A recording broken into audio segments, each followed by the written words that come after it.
night, yeah. Make all the demons quiet, yeah. We were built to thrive, yeah. I think that we've all had enough. What keeps you up at night, yeah. Make all the demons quiet, yeah. We were built to thrive, yeah. I think that we've all had enough. Yeah, I think that we've all had enough. Sick of dealing with the old plan. They know that we're calling it wrong. You got me like, oh yeah, I think that we've all had enough. Sick of dealing with the old plan. They know that we're calling it wrong. Hey, it's too late to try to go contain it. A generation fueled by creation. We live lives on a small screen nation. We control the airwaves, no negotiation. I refuse to think we need saving. Something good will come from creation. And when we think that the world is too anxious, we'll adapt, evolve, survive, and save it. What keeps you up at night, yeah. Make all the demons quiet, yeah. We were built to thrive, yeah. I think that we've all had enough. What keeps you up at night, yeah. Make all the demons quiet, yeah. We were built to thrive, yeah. I think that we've all had enough. Oh, yeah, I think that we've all had enough. Sick of dealing with the old plan. They know that we're calling it wrong. You got me like, oh yeah, I think that we've all had enough. Sick of dealing with the old plan. They know that we're calling it wrong. Hey, oh yeah, I think that we've all had enough. Sick of dealing with the old plan. They know that we're calling it wrong. You got me like, oh yeah, I think that we've all had enough. Sick of dealing with the old plan. They know that we're calling it wrong.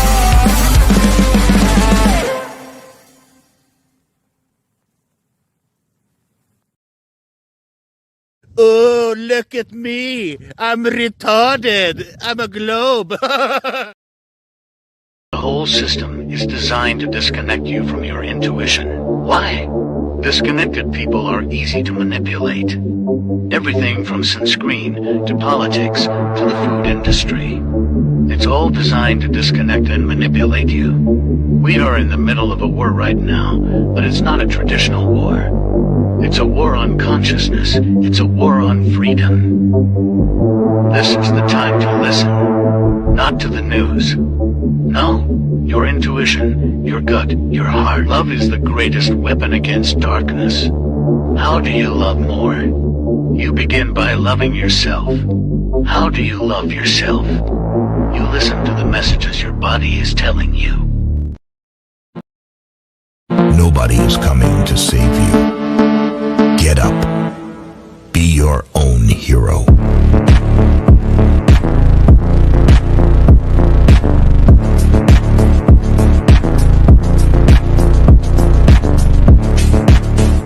There's an African legend that says, in a race between a lion and a deer, many times the deer wins. Because the lion runs for food, but the deer runs for life. The moral of the story is this: purpose is more powerful than need. When your why is as strong as your need to breathe, nothing can outrun your will. Slaves used to work all day, every day, with no pay. But they got free food, water, and shelter. Today, we work all day, nearly every day, and we get paid. But the money we make, we spend on food, water, and shelter. We're still slaves. The only thing that has changed is the illusion of freedom. I just know we found something so out of the ordinary. You got me kissing the ground when you say you left.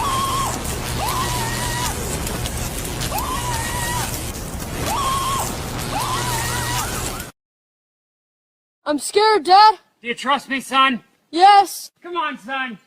Rule number 1, never trust anybody.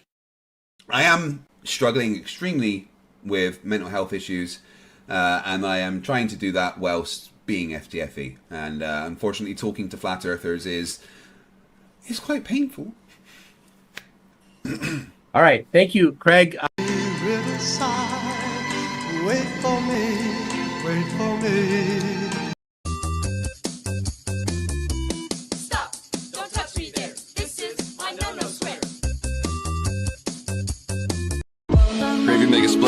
Pippin. Shit, that's nothing. Splash. Everybody. Hands on your head while you working on the floor. Fire up that kush as I walk through the. Now let me see you whack.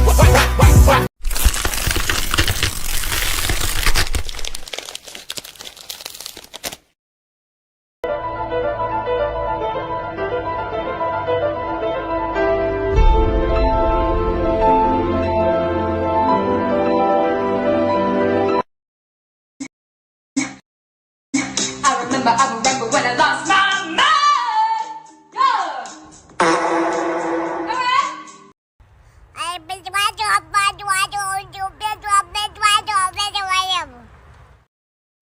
All the weekend, I'm a wizard on a whale. How y'all doing tonight? Welcome to Sovereign Soul Unchained Mind, everybody. What's going on? Look at all these people back here. We got Chicago Cubby Bear already backstage. What's up? What's happening, man? Not much. Fun day Friday, huh? Well, that guy that was an asshole in the chat there the other night, he's an asshole in email too. Who's that? That guy that he started out going to debate me, then he's got where he's going to have me debate Red's rhetoric. Who are you talking about? I don't. What was the guy's name? Roger something. Roger that. Yeah. Oh, it was in this one. I don't remember that. Yeah, he was on. I think he was on here. You timed him out, or somebody did over on the other side. Wasn't me. Or no, Ironworks did. Oh, okay. Ironworks. Oh, Vlad's gotcha. That was on Rumble, right? Yeah. I didn't see that. That was because I was on YouTube, but yeah. Yeah, that guy's a right much of a dick. But anyway, talked to him on Flatzoid today. Oh, wonderful. I said, hey, hold on. Before you get too full of yourself there, buddy, you don't get to make demands from me, okay? What are you, Red's little bitch boy? Why isn't he? If he's wanting to debate me, why don't he come and fucking talk to me? Why is he sending you? You know? But I said, whatever, go ahead, set it up, whatever. I already know he'll get pissed off like he did the last time when I asked him to prove his distances. He said, well, we know that Mars is such and such. I said, how the fuck do you know how far away Mars is? And he goes, well, through, what do they call it? Astrometry. And Astrometry. I said, yeah, that means measuring stars. Okay. Yeah, that's what I'm asking you. How the fuck did you measure that? You got to have a known distance. This is the thing these people can't get to. You can't just look at something in the sky that you don't know its size, you don't know its distance, and there's nothing for reference. What the fuck are you doing? Yeah, you got to have a reference point for anything. You got to have something. Yeah. And then it's like, you came up with 93 million miles for the sun, and the sun and the moon look to be the same size. How did you get such vast different distances for two objects that look to be the same size in the sky? Where did that come from? And it was radar. Okay, yeah. Had Luca try to tell us he was checking the distance the stars using radar. Oh, Luca. Joe Cool said that too. Did he meet your debate fee? Hey, D-Man. Did he what? Did he meet your debate fee? No. I'll let him go ahead. It's going to be on my fucking thing. Free one this time. He's not one of the same ones. I think it's funny because he sends some fucking lackey over to challenge me to a debate. I don't think that's what he did at all. I think this guy is just some little mouthy, angry globetard that he wants to pit two people against each other. Well, that's fine. If you come in here and you think that looking up at the fucking sky is going to tell you what the shape of the earth is or anything else for that matter, go ahead. I want to see that proven. I really do. Just remember, you don't have to ask me shit to prove your claim. Okay? It's not necessary. I don't have to answer none of your questions, nothing. Just come on in and prove your fucking globe. That's it. The TFE grift is over, so now it's back to debate season. I see. Everybody's debating. They all want to debate. We all need to. Well, just give me a minute, and I'll show you what I've done. No. It's a joke, man. New day, right? That globe crap's a sinking ship, boy. I was just running to the hardware store real quick, and on my way, I don't usually listen to the radio that much, but I popped the radio on for a short trip, and I was listening to "I Want to Know What Love Is" by Foreigner. Man, that's some good lyrics in that song. Yeah, I like I like that song, man. You know, here's what's cool about that album in itself. The year that came out, it was really popular. Was the year I took driver's ed. Really? Yeah, it was jamming in the car that we were practicing. That in. would have been awesome. I remember that. Yeah, I remember. That's a good little soundtrack to get your license to. What record? Foreigner 4. Oh yeah, yeah. What was it? Urgent and all that stuff. Yeah. It had a lot of hits on it. Yeah, I mean that was like one of their best albums. To tell you the truth, it really was. I like them in general. I like I do too. Yeah. I'm like that with Kansas too. I like Kansas. Yeah. And that was you listen to that part, you know, carry on my wayward son. I heard that done with the music cut out. And there's no auto tune. They really sing like that. That's the thing. They really sang like that. That's what was so cool. It's like, yeah. Same thing with Boston. More Than a Feeling. No auto tune on that shit. Well, you know, D-Man loves that. Oh yeah, of course. I like Boston. Yeah, Boston's good. All that music was real music. They can't even make that now. It's all AI shit. No. Well, now it's more the image first, and the music can be manipulated to push whatever they're pushing. It's like these boy bands. That's where everything's like a boy band now. And that's just how it all is. It's not like they grabbed you because you had a true gift, and now they just like, okay, hey, what does he look like? Okay, yeah, we can work with that. They could manipulate that stuff if they wanted to manipulate it, but they're looking more for like boy bandish kind of, it isn't just look at some of the guys in some of those bands from back then and tell me that any of those people, I mean, some of them looked ghoulish in weird ways, that they were incredible guitar players or incredible bass players. You got the gig because you had skills, real talent. Right? Yeah. Look at Robin Trower. Yeah. That is an ugly man. I'm sorry. Yeah, he is. He's weird looking. Fucked up teeth, man, and he makes those guitar faces while he's jamming, and it's awful to look at. It's awful to look at, except for the fact that that he's really feeling that shit. Yeah, and there's a good example of it right there. You get a little bit of a different opinion if you ever see him live, like I did, because I listened to Robin Trower for a long time, and then I got to see him down in Detroit, and I was like, badass, let's go. Bridge of Sighs is one of the best. Yeah, Bridge of Sighs. I love that song. And I look at this dude and I'm like, that dude's really fucking ugly, man. It's like got the typical British fucked up teeth, But what's the other one? Two Rolling Stone. Yeah. That's an awesome one too, man. I'll tell you. Can't wait much longer. Buddy Guy. You ever listen to Buddy Guy? Yeah, Buddy Guy, blues guy. Boy, it feels like rain. That's some good shit, man. The guy can jam. Robert Cray, that's another one. Yeah, Robert Cray's awesome. I like Otis Redding. I like that too. Dock of the Bay.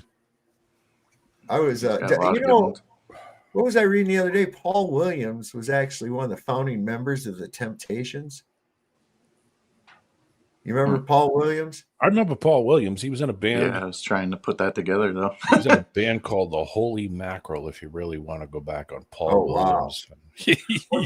Here's one that he wrote, and it's played at every wedding now. He wrote it as a jingle for a bank commercial. And it's the song We've Only Just Begun. Oh, yeah, Karen Carpenter. That's what we give it to. But originally, that was written as a jingle for a bank in Los Angeles, I think, or Pasadena, or some shit like that. He was big, and it showed a young couple getting married and going to the bank and getting their first mortgage and their car loan and all that shit. Getting into debt. And he was a little tiny, big short guy. It's like 5'2". It's a tiny little guy. He was little. He played one of the orangutans in the Planet of the Earth Apes movie too. Yeah, he was on every show. He was on the Muppets. Yep. He was on the Tonight Show multiple times, every talk show. It's like they didn't look at him and say, "Oh yeah, look, we got a great thing to work with." The guy had incredible talent. little short guy with a weird face and shit. Yeah. Let me pull up a picture of Paul Williams for some people. He had a song on that record on Holy Mackerel called 1984. If anybody ever wants to look it up, that's kind of futuristic telling in some weird ways, kind of like Live in Peace 1984. Here's what he looked like back in the day. The spiritual fish. Oops, I gotta share it first. This is what he looked like back in the day. He looks like that actor. He was on Cannonball Run 2. He was in Cannonball Run 2. Yes, he was the son, wasn't he? Yeah. He was the sheriff's son. Yeah. He was like a little hobbit. He was kind of like a hobbit. Or maybe that is the guy I'm thinking of. See, this is more recent. He was in Smokey and the Bandit too. Let's see. Here's what he was everywhere in those days. I did it again. Look at that. There's what he ended up looking like later. So you see, it wasn't his looks. It wasn't his imposing stature, because I think he was like 5 foot tall. Yeah, he's a little tiny guy. But that man was a musical genius. Yep. He really was. Yeah, he could write, he could compose, he could sing, he could play piano, he could do all kinds of stuff. That guy's smart. You know, that's what it should be based off. It shouldn't. Now we're going into this whole AI generation where they don't even need a real person to do anything. They could just AI generate any image or look or voice they want. Do whatever they want. Yeah, I think that's going to be a problem for actors. I think that's really going to be a problem for actors, because they who needs them anymore? Why should I pay you if I can just generate AI actors and characters? Pretty much. I mean, they're already, the CGI was there was a real big problem with like the stunt people union that they have, because they don't need stuntmen and shit anymore, because they just make fake shit on the screen, and that was hurting a lot of their livelihood. So I don't know. We'll see it. We'll see what happens with that. We'll see if the Screen Actors Guild gets involved with it. It's all right. They'll just unionize AI. That's all. The Film Actors Guild, or FAG for short.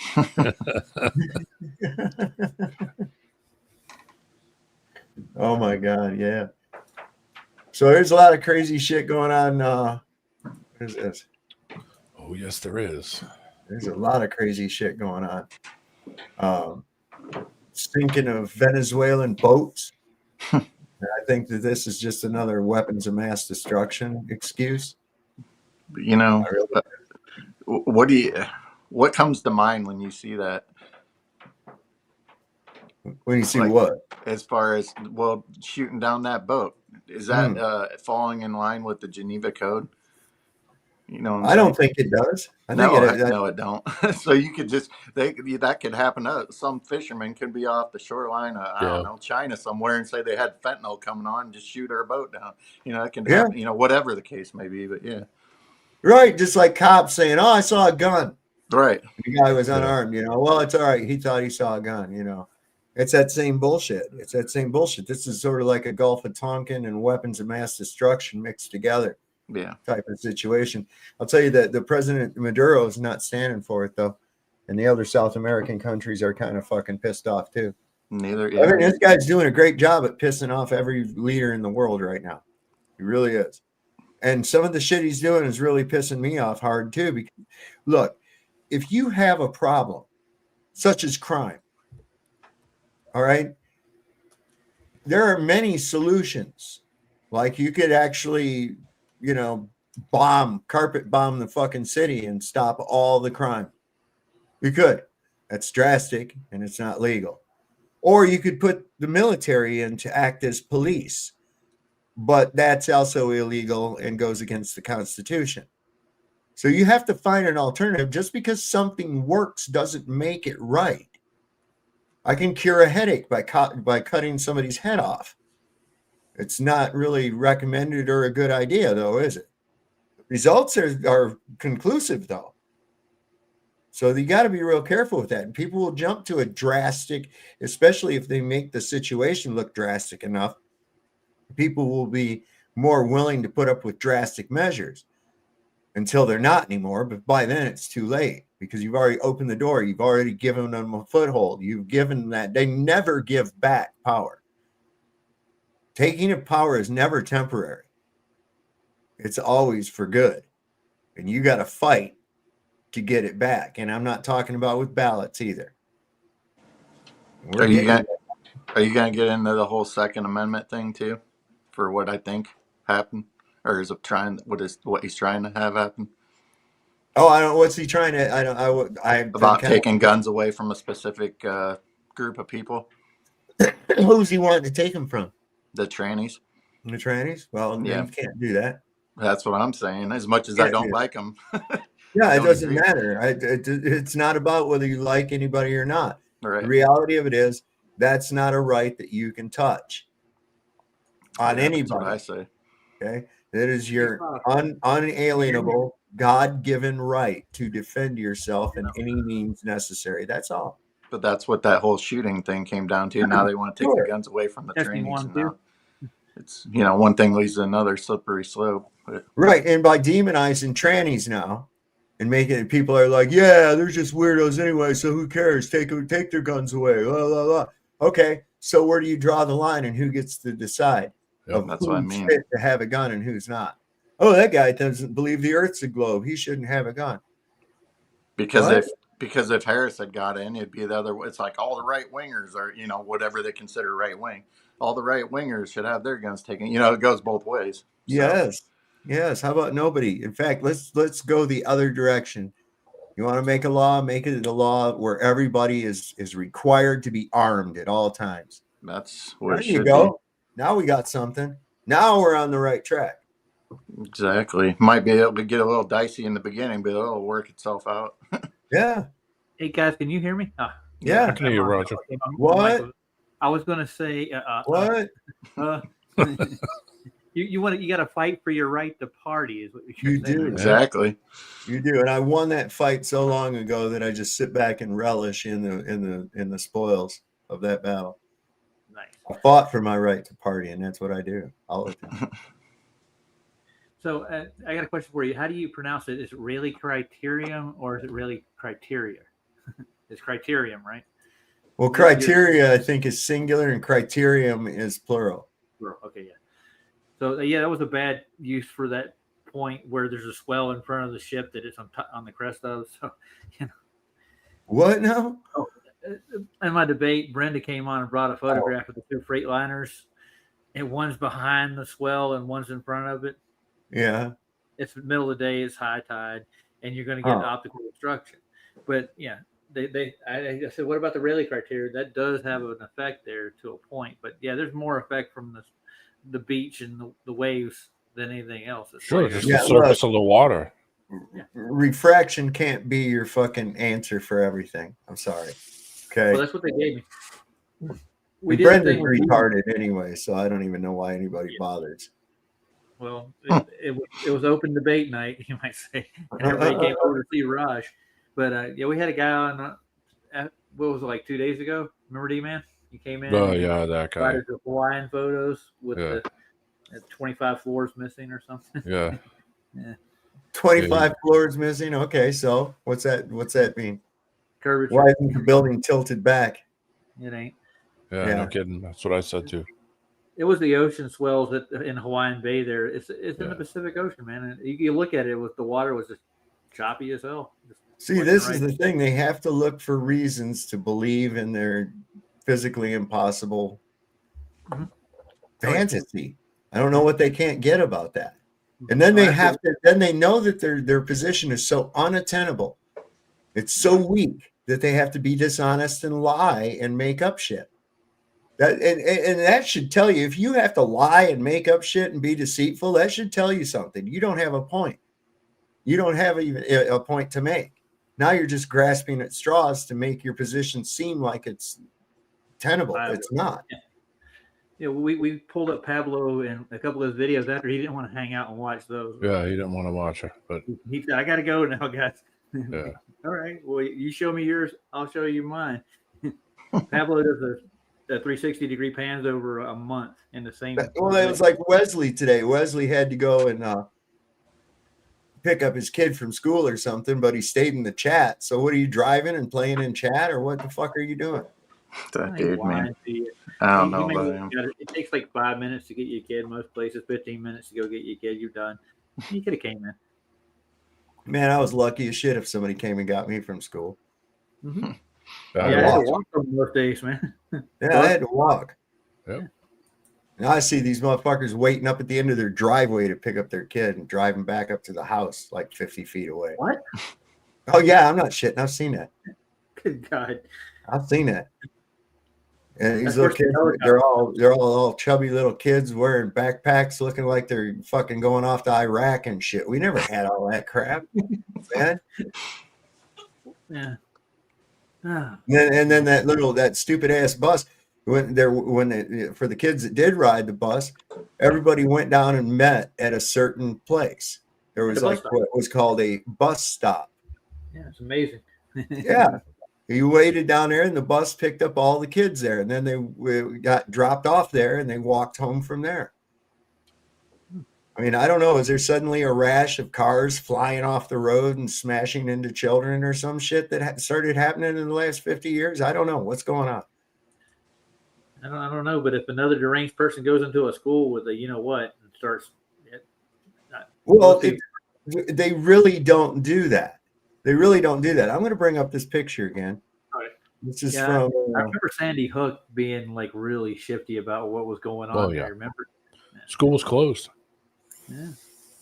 Here's one of the victims of that shooting from the tranny shooter. Okay. And let's just see if we can find anything wrong with this picture. Yeah, I can right away. Immediately. What do you see, Roger? I don't see a gunshot wound, if that's what you're pointing out. That's fake. Well, now, what do you think that thing on her arm right there is? That red, dried paint from a fresh bullet wound, or dried blood from a fresh bullet wound. But pay attention. Look at where the tourniquet is. Yeah. Yeah, it's below it. Yeah. Below the wound. That's nuts. Yeah. What the hell? They should practice their acting more better. Well, right. These are crisis actors. These are not actual victims. That's just the reality of that. I mean, awfully calm too. Yeah, just sitting there waiting her turn. Hey, I'm getting paid $75 for this shit. I'll just sit here with a tourniquet on my arm. And that was a stupid T-shirt. I had a friend who got shot. He almost went into shock right away, dude. Your body's reacting to the damage. All the arteries. Generally. Yeah. I've had people going into shock. I know what happens when trauma like that does occur. I'm just sitting there calmly waiting for my drink. Yeah. You usually turn white. I remember when I broke my arm, freaking snapped it in half. I was white as a ghost. Yeah. People will believe anything. So I hate to tell you. Yeah, I broke my arm and my arm went instantly numb. Instant. I didn't really feel anything at all. I just got like instantly white and like flushed, basically. Yeah, and you start getting kind of clammy and I didn't really feel it. I didn't feel it until we went to the hospital and they started putting the freaking cast and shit on, but they had the splint at the time. But keeps you from feeling that when the adrenaline rush goes, you all that feeling part goes away. But when the adrenaline goes down, man, you're in pain. Yeah. That's physical pain. Yeah. Well, that's the body's safety mechanism. You know, when you break a bone or if you knock yourself out, your body has safety mechanisms. It knows what to do when certain things happen. It'll shut you off, or it'll numb you out, or it'll get you to panic, or it'll, your body's got mechanisms built right into it that when certain things happen to it, it'll say, okay, time to make you run, time to make you stop, time to make you numb. Yeah, you don't just lay up. You don't just sit there against the wall waiting for your paycheck. You know, I mean, I thought that was fun. Somebody was saying here, Stu Peters said that Harrison Smith guy was crying on InfoWars because Jake Shield and Stu Peters had been questioning Alex Jones for refusing to acknowledge that America is occupied by Jews. Didn't he just isn't that one of the whole reasons they didn't want Owen Schroyer back? Well, and Owen didn't want to go back was because of that. There's a lot of fucking Israeli ass kissing going on in that outfit, man. And I've been seeing that for years. I wouldn't have been able to put up with it because, you know, back when I did listen to Jones, he'd be like, "Do your own research. Here's an article on it," and I'm like, "Yeah, but Alex, that article was written by you. You know, he'd give you as a reference one of his articles." And it's like, well, where's the other sources at? That's what I'm looking for. And how come you keep coming up with Chi-Coms and globalists and I keep coming up with Jew? Your research is taking you to some place that my research is not taking me. I'm not seeing Chi-Coms. I'm not seeing globalists unless globalist is a code word for international Jew, which I believe it is. I've got a recording of him going, "The globalists have got the power. We can't beat them." Yeah. Well, they do. And if you knew, that's who the globalists are. Yep. I will reference Henry Ford's publication, The International Jew. This is the thing. This is because they don't really have any kind of an allegiance to any nation, any country, just to their tribe. This is why there's a high degree of nepotism. They don't give a fuck about the country or the people, just so long as it's a Jew. They're very separatist. Yep. And we put up with it because every time somebody says, "Hey, this is starting to look a little bit little shady." "Oh, Holocaust, yeah, anti-Semitic." Yeah. We need another man like Henry Ford, and to get involved in commercial work here again. He was innovative, man. He was. This is what did I find here? Some other cool shit too. But yeah, I mean, this is nuts. This whole and these people about the Epstein list and shit. I'm just going, look. Now they're just turning that into a show. Okay, you don't need the list. You don't need the list. You already know. You've seen the flight logs. You know who was on it. You know who's involved. And all you got to do is look at who's fucking around, who's blocking it, who's stammering their feet to keep from releasing the information. And that'll tell you who's involved right there. Yep. All of them. All of them. There is no difference. This whole Democulan Republicrat bullshit. That's just a fucking distraction, man. That is just all that is. That's a distraction. There we go. Here's one for you, Roger. This is always a good one because they like to yell about these fucking eclipses, right? What causes that again? I don't know, but it certainly isn't a shadow of the earth. Look at this. Down, top down. Yep. How's that happening from the top down? I don't know. It's just insane, man. I'm sure they got some freaking excuse for it. Oh, it's refraction of the shadow. Oh, that was in Australia. It was in Australia. Yeah. It's upside down. Remember Mount Canigoo? Oh, Canigoo. Oh, Canigoo. You know what? I just saw a thing. Hold on. Canigoo. On the other page, I didn't retweet it. I just saw a thing that was a long distance photograph of that shit. Talking about that. It's crazy. That's refracted shadow right there. And I forgot. Here it is, Friday already, and I have forgotten that there was a new episode of South Park, and I haven't checked it out yet. Oh, it's on tonight. Today. I think so. I think it came out Wednesday night. It might have come out Wednesday night or Thursday, but yeah, there should be. There was somebody talking about it on X today. This was kind of cool. Well, South Park did it again. Enjoy. Okay, it looks like Jesus Christ is now on the scene for some kind of biblical showdown. I have seen your evil at work, Satan. I bid you leave this realm at once. You think I don't want to leave? I am bound to him. Bound to him how? All right, fine. Here. You all want to know the truth? Yes, we're together. We've been together for months. and I want to leave him, but I can't because I'm pregnant.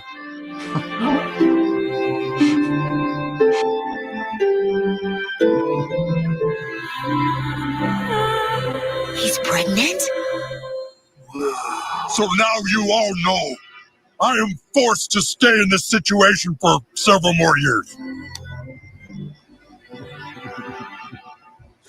Satan is saying he's been trapped at the White House because he's pregnant.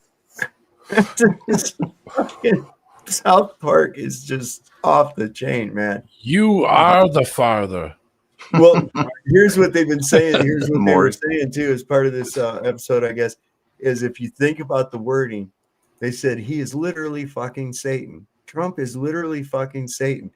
Okay, meaning that he's having sex with Satan, but also at the same time saying that Trump is Satan. That's because that's the wording in it. I thought that was clever. But they're really not holding back nothing this season, man. Nothing at all. Like they ever have, really. Though. Yeah. Let's get our science expert in here to see if that's actually possible. Yeah, demonic pregnancies work a little different. The term is butt baby. All right, well, that seems to be it. Satan is pregnant with the president's child. So Fox News can now confirm Donald Trump has been fucking Satan this whole time. Yeah! This is a great day for Fox News. For all the doubters who thought Donald Trump wasn't fucking Satan, in your face. We're going to check in now with Kid Rock. Kid, you must be overcome with emotion. I just honestly didn't think the president was fucking Satan, but now knowing that he has been this whole time, I'm just so happy.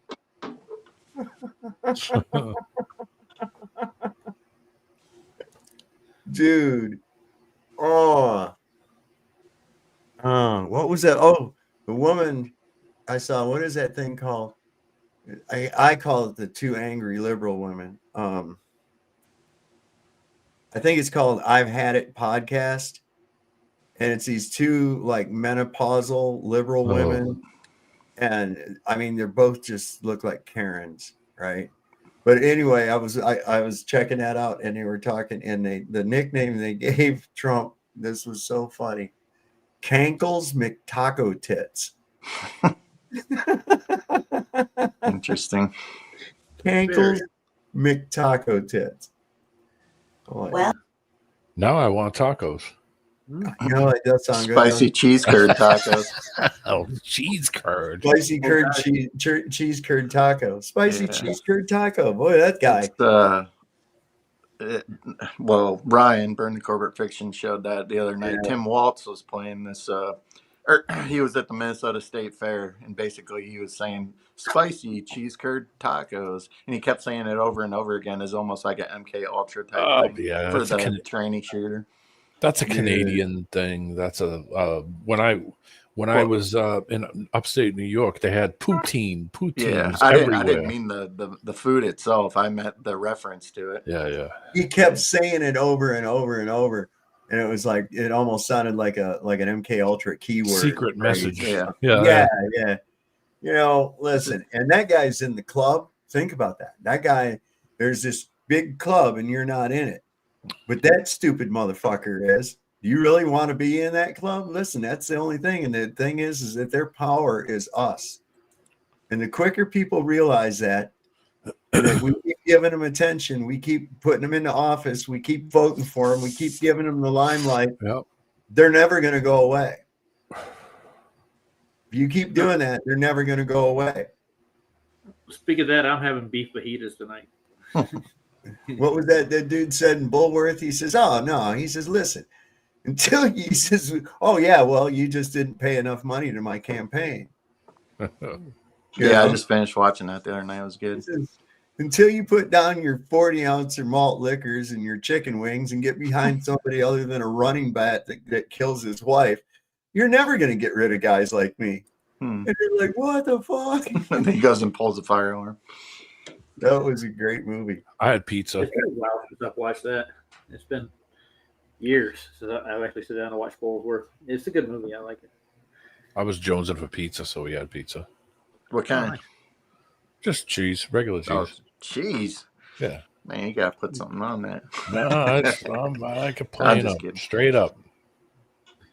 What are you, a Ninja Turtle? He is. No, I don't put pineapple or any of that other stuff on it. I don't do anything. No fish. Pineapple and now wait a second. Canadian bacon. I am a pineapple on pizza guy. I am too, actually. Pineapple, Canadian bacon. I'm sorry. Can we stop calling it Canadian bacon? Yeah, I just said ham for us Americans. Yeah, they call it Canadian bacon. We just call it fucking ham. Right? That's it. It's just ham. It's not bacon. It's not smoked. It's not cured. It's just ham. See, when you go by, how about spam? I love spam. I haven't had it in a while, but it is good. I like it. I'll even eat treat. Treat's not that bad. Treat's good. It's like another version of it. Oh man, I used to work with this guy every day. He'd eat potted meat. Oh yeah, the stuff you just spread it on bread or something. Two things I never liked were my stepdad always ate hash and Vienna sausages straight up, like out of the can. I'm like, ooh. Oh, I love Vienna sausages. The barbecue ones with cheese. Man, I have one with a cheese and a cracker and shit. No thanks. My dogs are my best friends. They're like, I like that. It smells like ass. You know. The only thing is, you open the can up, it looks like it's like little sausages and blood. It looks horrible. You warm that gel up a little bit, and it makes a good beverage to go along with it. Oh man! Yeah, hell yeah! Nice bloody Vienna sausage. Vienna. No, thank you. Vienna Mary. There ain't no blood in the Vienna sausage. I don't know what the fuck this guy was eating because that wasn't Vienna sausage. You can turn it into a Vienna Mary. I'll have you know that the armor Vienna sausages are made with the finest choice anuses that are available. Okay, scrotum and labia, scrotums and labia, and some of the best bungholes in the world. That's their choice. They check them. They check them for snappability before they put them in the ingredient. I think you're making it up, soft. My uncle used to work for armor when I was growing up. My great uncle Abraham, he used to work it, and he said on the cutting floor where they drop all the leftovers, that's what was there to trim. And he dropped a pack of cigarettes, a pair of glasses, and it gets sucked down the vent. Oh yeah, mice. Like Oscar Mayer wieners. Yep, yummy. Yep. The chicken plant, they had an auger. That's where all the shit that goes and makes chicken nuggets and shit goes to. It goes down on the floor in this little auger and it grinds it all up. Takes it. And then they bleach it, make it white. It's all white. Yeah. That was a nasty fucking job, man. That was a nasty job at that chicken plant. That was, dude. The worst job I have to say that they got in that whole joint is the live hang. They're taking live hang. That's where you're taking the chickens out of the cage and they're alive and you're hanging them up by their feet in these stirrups. And they're shitting all over you and everything. You got to wear these coveralls because they just squirt shit out of their set because they're terrified, you know? Nice. And then they go through and it's pretty brutal. You follow that whole line. It's nasty, dude. It's nasty. We used to service the intercom at Lewis Rich and down in the Carolinas, and they got the hanging wall where they come around after they're still alive. They're bouncing, jiggling before they get hang. It's just fun to watch. Just there, watch these chickens just shaking from the ceiling as they go around the corner. They come along this thing that there's these blades shaped in a V like that, going like this. And it's about right at their neck level, and it comes down and it catches their head and just chops it off as they come by, man. And then they go through this thing that's like a car wash with these brushes with these bristles on it going, and they're squeezed in real close, and it goes through there and takes all the feathers off of them and shit. Then it comes to another thing where it cuts them off at the knee, and they drop down on a conveyor belt, and then they have to pick them up and they put them back up on another stirrups by their drumsticks. They still got their guts and everything still in them. And then they go to another thing there that this thing comes down and plunges into them and grabs all the guts and pulls them out. And then it moves on to the next chicken and does the same thing. It's gross as fuck, man. I know what I'm having for dinner tomorrow night. Chicken? You bet. Well, then I wondered, I was like, where's all the, I said, so they chopped off the feet over here and that line of feet went up here. So I followed it one day and it went upstairs and there was all these fucking boxes packed in ice with these chicken feet all in it. And they was all being boxed up to ship to China. Yep. Nice. Yeah. Make soup out of them. Mm-hmm. I wouldn't eat them chicken feet. I've seen what they walk around in. Fuck that. That's what I used to say about pig's feet. And I say people eat pig's feet. I say, if you've ever gone to a pig pen. Yeah. I don't want nothing to do with no pig's feet either. My dad would eat those things, man. Yeah, those are gross. Oh, what do you mean? Like the ones in the jar, like pickled? Yeah, pickled pig's feet. Yeah. Oh man, I used to go to the store and they would have a jar of pig's feet. It was there from like the year before, and those things just look like a gelatinous goo. No, I'm all set. I got a question. Where is Snowman at right now? Snowman, where is it? The chicken plant. I don't He's know. outside the. Oh, he just left. What happened? We lost him. I don't know what happened.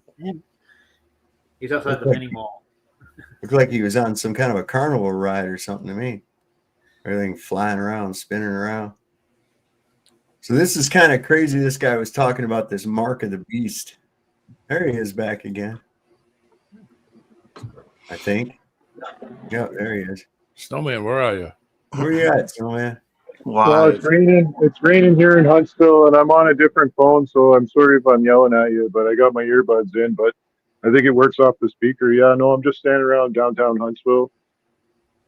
Alabama? No, sir. Huntsville, Ontario. I'm a Canuck, bud.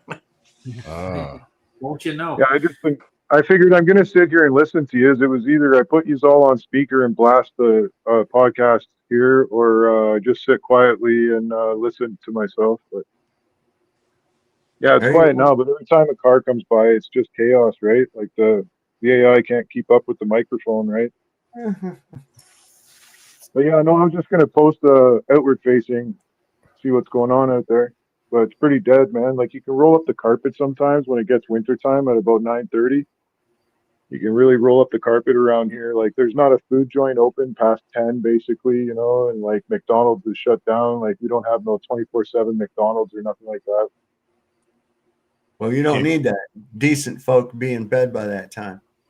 That's correct. Yeah, you guys were talking about a mouse, and I remember there was this mouse in my car, and I was driving to work, and I seen him, and he ran back into the dash, and I thought, oh, you silly bugger. So I knew he was in there, and rather than do anything about it, I went to work one day. It was cold, had the heater on. Well, didn't he run up into the blower motor, and all I heard was womp. He just walloped. Oops. No, I had to replace it about a month later. It lasted a month, but it was making ticking sounds and everything. You're like, why when I turn the heat on does it stink? That thing had 9 lives. It just used them all. Yeah. No, every car I've ever owned, has heat so hot that it'll scald and boil an egg. So I just made sure I left it really hot, cooked them really good, so he wouldn't stink the place up. Let me ask you, Snowman, is it ham or is it Canadian bacon?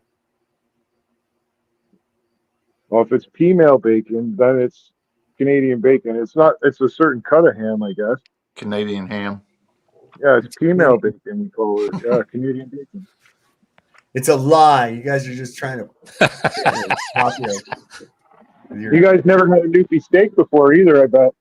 With your fake fucking bacon. No, what you get is this great big thing of bologna. It comes in like a 3-foot tube, right? And it's like a good 6 inches across, and you cut about a 1/2-inch piece off and you fry it up. Yeah. And that's a Newfie steak. Yeah, it's a bologna and ketchup sandwich on toast. Yeah, you put an egg on there if you want. That's like cloth bologna. Yeah. Yeah. We got that here. I've had it. You guys are trying to copy that too. See?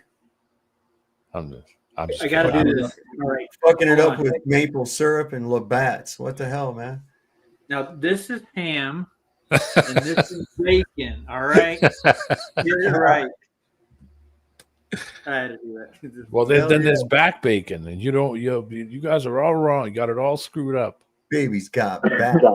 Yeah, I think the back bacon is what we call Canadian bacon, man. Yeah. The female bacon, we call it. Yeah. Baby got back bacon. Hell yeah. Check this out. This is on that Mark of the Beast. It's coming for you. So are you saying if you don't know what it is, you will step in the hole? Everybody line up and get your chip. Well, this can't be the Mark of the Beast. We're all still here. Okay, I'll take my chip. And what does it say about people that take the Mark of the Beast?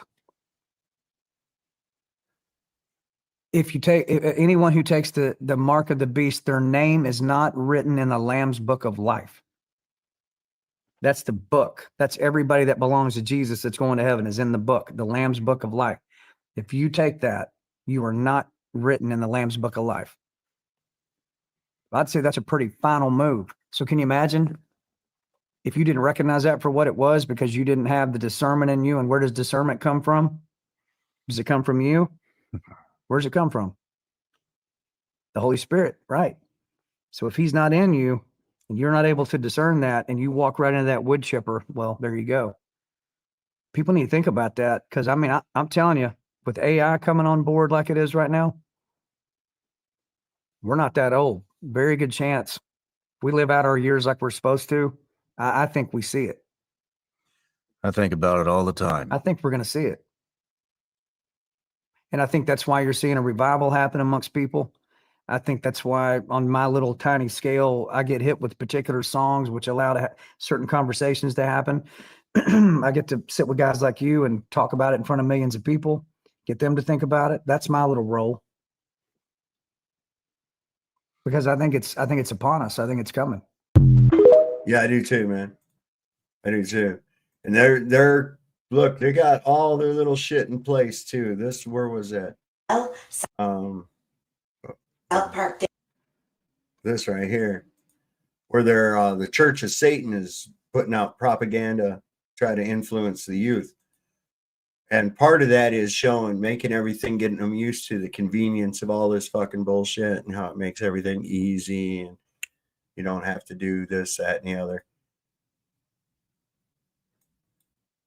All religions are coming around to Satanism. We're in the very throes of a new satanic age. The evidence is all around us. All we have to do is look at it. Is it a war between Christianity and Satanism? Yes, of course. I mean, Christianity is, as far as I'm concerned, a neurotic aberration based on the worship of a dead Jew hanging on a cross. We find that sick and abhorrent.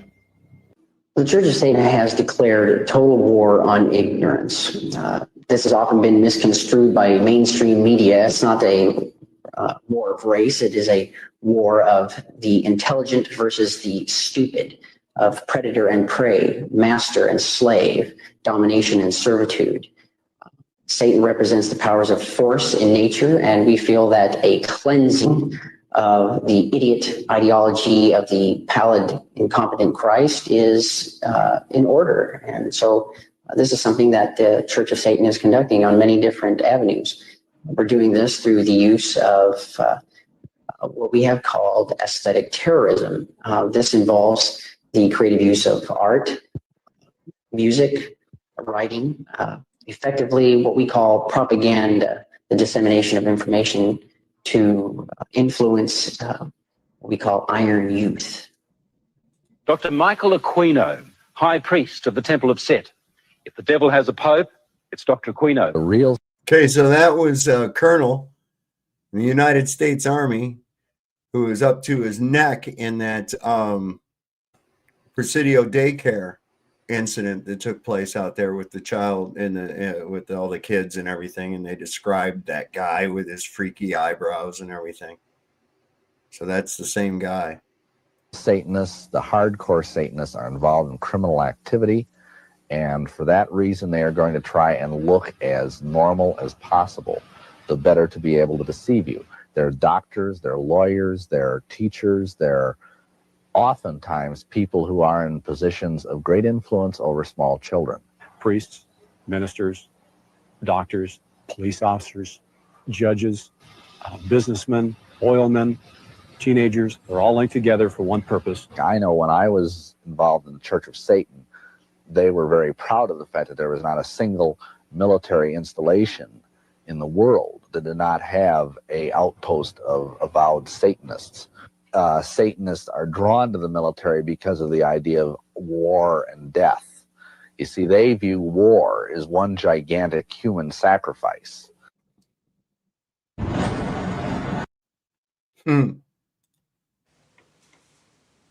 Thoughts? All religions. Any I thoughts? remember seeing that guy on a TV show, Aquino. Aquino, yeah. Yeah, I seen him on a daytime TV show, and he had the full military gig on. And yep. Yeah. Yeah, he was also the founder of the Church of Set. He like split off from Yeah. the Church of Satan and started the Church of Set. Yeah. And this is more of this. It's just based off of that same Crowley bullshit, man. Babylonian. It's all Babylonian, man. I always joke and say that I'm 51% good, right? So I'm just on the threshold of either getting a halo or getting a new set of horns, right?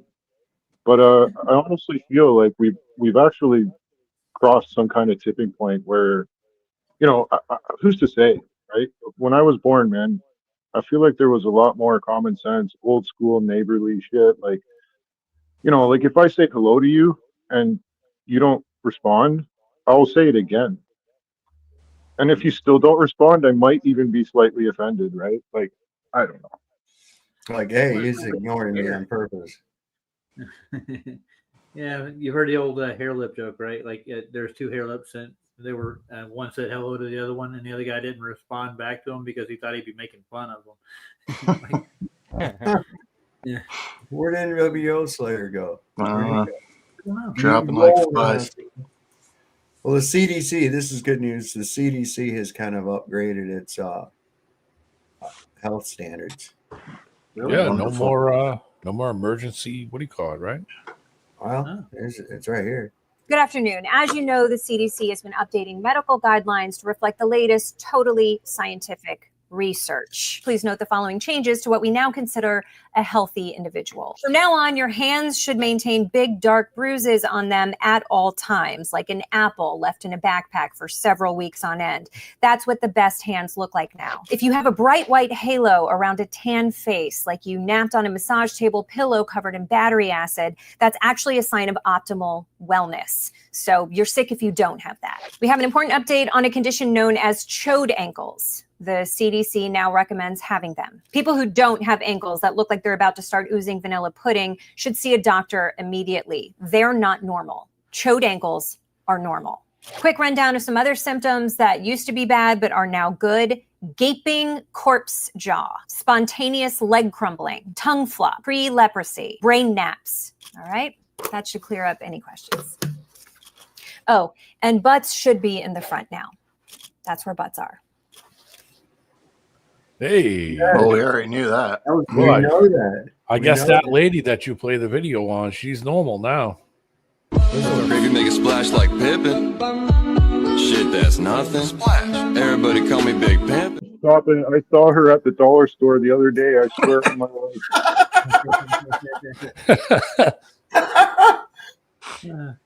So, Snowman, what kind of Did you get her number? Oh, yeah. He says, I saw you on Sov. No shit. Did you get her number? Come on, Snowman. Did you? No, but I literally triple checked. Like there were some minor differences, but it was like different colors mostly. And no, it wasn't the same broad, but close. There's a lot of them. See, that's what happens if you whip around and look behind you real fast. You get stuck like that. Are you sure that's not due to some kind of bad yeast? I don't know, man. Now this one, let's not forget, folks. This one here is singing. I remember when I lost my mind.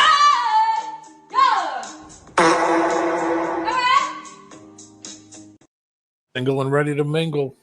That's it. She's ready to rock and roll with y'all. Oh no. I can play. I want to play. Yeah, she's actually with a nice set of dentures. If she had a nice set of dentures and had a shower, I don't know. She might clean up all right. Oh, jeez. No, man, standards are climbing the ladder there. I'm telling you. Or is it sinking to the basement? I couldn't tell. So Incarnate Unlimited said that's the yeast of our problems. I see what you did there. Gracious. I apologize. God. She likes her own flavor too, because she puts that mic right back up to her mouth. Yeah, get it. Yes, yeah, it's fresh. I like my brand. I like my brand. She could be the picture. What do you call them? When you got like a person that I can't remember what they call it. What? Well, like when you have like an example of somebody, and they always present the person as like, I can't like remember. a picture of them in the dictionary kind of thing. Yeah, it's like like mental health. That would be her. She would be the picture. Well, she might have lost her teeth singing the first couple verses to that song. You know? Yeah. And she was adding reverb. That's what she was doing. That's improvising. That's improvising being your own sound engineer. See, it figured need a little more cowbell. There you go. Gross. Christopher Walken, what a fella he is, man. What a piece of work that guy is. Like, I've heard a lot of jokes about him, like behind the scenes stuff that he says. Like, he's like right loony when he talks to people. I ruined the song for my wife with that guy. I went, Christopher Walken, out after midnight, got in a bar fight. When he's got to be one of the scariest actors. Christopher Walken. What now? What song is that you were singing? Was it like Weird Al, or was that actual song? Well, the original goes, I go out walking out after midnight, out in the moonlight, and just trying to find a home, and I go walking. You never heard that before? Old Patsy Cline song? Yeah, I was going to say it's Klein, isn't it? Yeah. But I mean, you can sing, eh? Saul can sing with no guitar, no nothing, just off the top of his head, eh? You can just sing like that, eh? I do that shit all the time, man. What was I doing that Eddie Vedder song earlier? I was going, oh, the weekend, I'm a wizard on a whale, or whatever he fucking said. Yeah, you know what? I heard Chicago Cubby Bear singing the other night too. I was gonna compliment him, but that was funny. Cool, man. Sav sings. I don't know what the fuck that guy's saying in that song, man, at all. You know, oh, we're here, I'm a walking on a winner. You know, it's like, what? It's Eddie Vedder. You're not supposed to figure it out. It's like a stroke victim. He's like a stroke victim. I deserve it, and I just heard the news today. Oh, that's that other one, yeah. That's Creed. You want me to give you the key to Eddie Vedder songs? You got to be picking on acid, man. That's what you got to be doing. Acid? Is that what you said? Yeah. As a matter of fact, when he does perform, he actually does usually trip when he does. That's why he's always shaking like that. Brought to you by K-Tel. Sav sings. You don't want Rhino record. Don't answer. Oh my god. Boy, I've had some fucking interesting shit talks with some of these idiots on Facebook about gravity, right? Ooh. So I'm like, well, what is gravity? You know? And they'll say, well, it's mass attracts mass. And it's of course, I asked them, I said, where is the mass getting the energy to convert into a gravitational pull? Well, then they go in and they find out that it isn't mass attracts mass, that it's actually the bending and warping of space-time. And so then I have to... I believe that mass attracts mass. So, but I also don't believe, like, I realize that sounds like a fairy tale. Well, of course it does. Why? Here's the big question. Why? Okay. So once they've acknowledged... I've had this... I've explained this. Can I just do like a 30... I'll be 30 done in second... just a second. Hold on, Snowman. I'll be done in just a second, okay? Yeah. So you have already gone into them with where is the energy, because force requires energy. So where is it getting that from, and why doesn't it run out? So they go looking around, and they come back, and they find out that it's the Einsteinian bending and warping of space-time. And I'm like, yeah, but you spent the last 20 minutes fucking arguing with me about Cavendish, and now you bring up something that tells me that Cavendish is full of shit. Because it's not mass attracting mass at all. I don't know that experiment, but I think it's a horrible example, whatever it is. Like, I Well, of course understand. it is. It's not an experiment. It's an Yeah, observation. yeah, it's a horrible. You should have 12 of those different styles to back it up. So the only reason that I believe that mass attracts mass is that being a tow truck driver, I've had to stand on the side of the highway. Well, I was standing on this one-lane highway, and you know, these gravel trucks would go by at about 100 kilometers per hour, and I don't mind. Like, I'll make eye contact. I figure I was young then; I didn't care. Like, I figured I could move faster than that. But anyways, when they were loaded, they would rock the whole tow truck, and I could tell which trucks were loaded based on how much they grabbed a hold of the truck when I was sitting in it. You know what I mean? One would go, that's not them grabbing the truck. That's a change in pressure in the road, and the car responds to it. It's also but it shouldn't have a difference between the loaded truck and the unloaded truck. It shouldn't have been a difference. Listen to me. It also is due to Brunelli's principle. Okay. And what happens there is, as that thing goes by, the medium is displaced, and there's a lower pressure created. And the higher pressure on the other side of the vehicle pushes the vehicle toward Can I ride with the same kind of talk that you're saying, like, without disagreeing with you? I'm saying the loaded truck makes a bigger wave or a bigger pocket, or it moves more shit out of the way. Even stuff we can't touch, right? Like, stuff smaller that, like, we're not the only ones experiencing. Like, when we're standing here, obviously there's so much more going on. I don't know what you guys know, but like, Snowman, it's the weight of the truck on the road. It's compressing the road, along with Brunelli's principle, which is not pulling you to the truck. You're being pushed to the truck from the other side because of a pressure differential. You're not the guy hooking up a front wheel drive Volkswagen and trying to put a spoon on the front left tire and being able to get sucked out into traffic and literally getting that much. You don't get sucked out into traffic. You're being pushed out into whatever. Well, it's two effects. It's two effects that are happening. As you're standing there and the truck is coming towards you, it's pushing you away from the truck. As the truck goes by you, it's sucking you in as you get towards the back of it. Well, it's there again. That's a misnomer. You would think it's sucking you in, but it's not. It's a negative pressure. It's a lower pressure, and the higher pressure on the other side of you pushes you toward the lower pressure because that air is now trying to fill in that void. I got a good example. Like if you're in shipping lanes, right, and you get ships passing each other, they actually suck each other towards each other, or in some cases push each other away from each other. That's why the Navy has regulations on how close together the ships can get.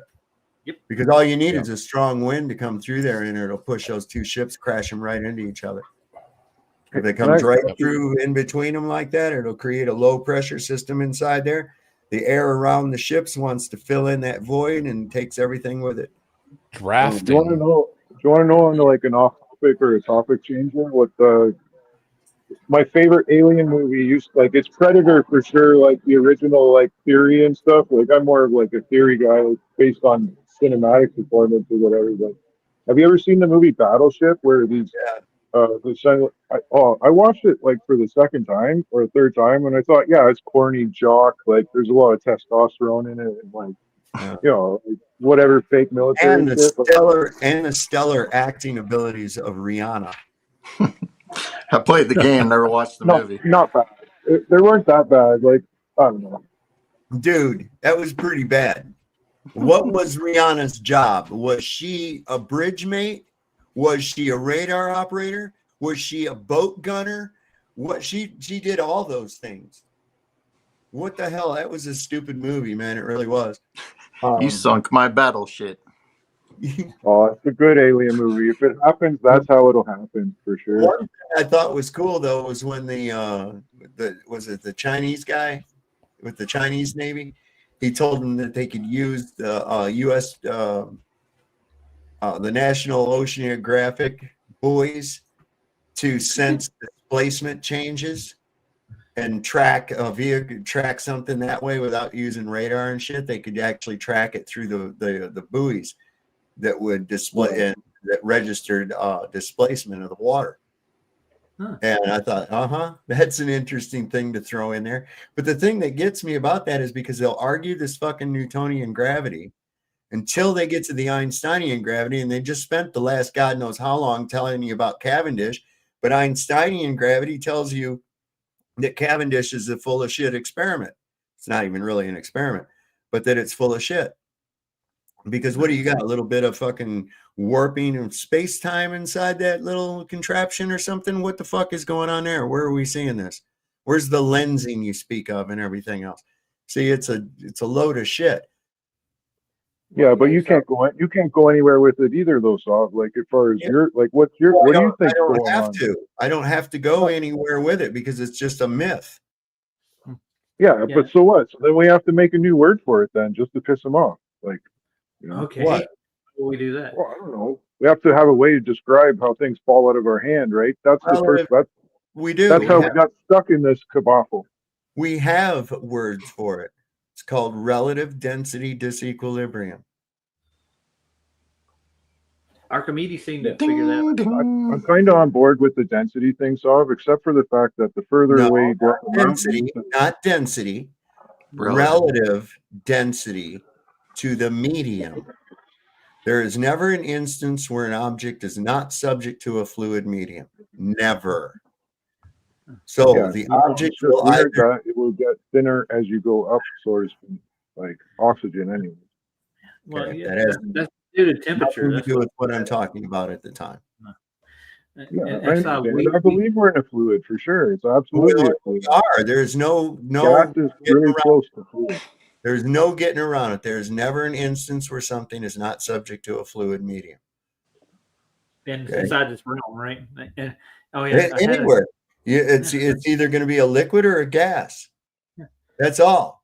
That's all you can ever reside in. And your relative density to the density of that medium is going to determine whether the medium displaces you or whether you displace the medium. Bingo. Yep. So I just had a thought. We have our own Rihanna here in our little group. It's named Craig McNair. And he's now a radar man on a submarine. For crying out loud. He was a cabin boy. He was there to suck dick and nothing more. That's all. Yeah, but he was a nuclear physicist to start with, right? And now he was a radar man. And why isn't he doing that? Why from nuclear physicist to YouTube, huh? Yeah, right. Why isn't he doing nuclear physicist bullshit instead of being a fucking YouTube jerk? You know, hard times, Sav, hard times. Hard times, yeah, sure. If he was really as brilliant as he pretends to be, he wouldn't be fucking around on YouTube. Same thing with Toon. Yeah. Didn't Wesley say that he's what did Wesley one night say? He's an engineer, apparently. He's an engineer, yeah. He's in everybody's chat all day long. Yeah. He's never at work. He doesn't have to. You know, he's so good he can all do it in like a half hour. Oh. Yeah. No shit, Cryptrick. I gotta get the recording of that and I'll post it on my channel. Yeah, I'll have to get that from you. That was a great one. We got to do that again. That was a good show. But yeah, this is the thing. And I think it's so funny. It's like, wait a second. You just sat here championing fucking Cavendish all this time. And then you go to your AI and AI tells you that it's not mass attracting mass. And then it's the bending and warping of space-time is somehow creating this effect, which has never been proven. Now you'll glom onto that because it came from what you perceive to be an authoritative thing. What happened to Cavendish? You just threw that away awful quick. You know, like I thought that shit was funny as hell. And I'm like, you know, because the other way, this is the thing. If mass is attracting mass, that means that mass is creating some kind of a force. No force can be created without energy. Okay, displacing causes force. Like just to be here is pushing out or whatever. Like, displacement, yes. Like it's like not friction, it's like compression or something. No, it's displacement. It's displacement. Yeah, there's a hole shaped just like you in the spot where you're sitting. You're filling that hole in the medium. You know what? It's really hard to think about, but I don't think many people have even actually thought that thought. Like, it seems like a silly thing, but And do you know why you feel pressure? Do you know why you Can you feel give me pressure? 30 seconds, a 30-second breakdown of Cavendish? Like, what am I missing? I did look it up once and I forgot like what it is. Like I'll look it up again, but yeah, go ahead and do that. What is it? I can't surf.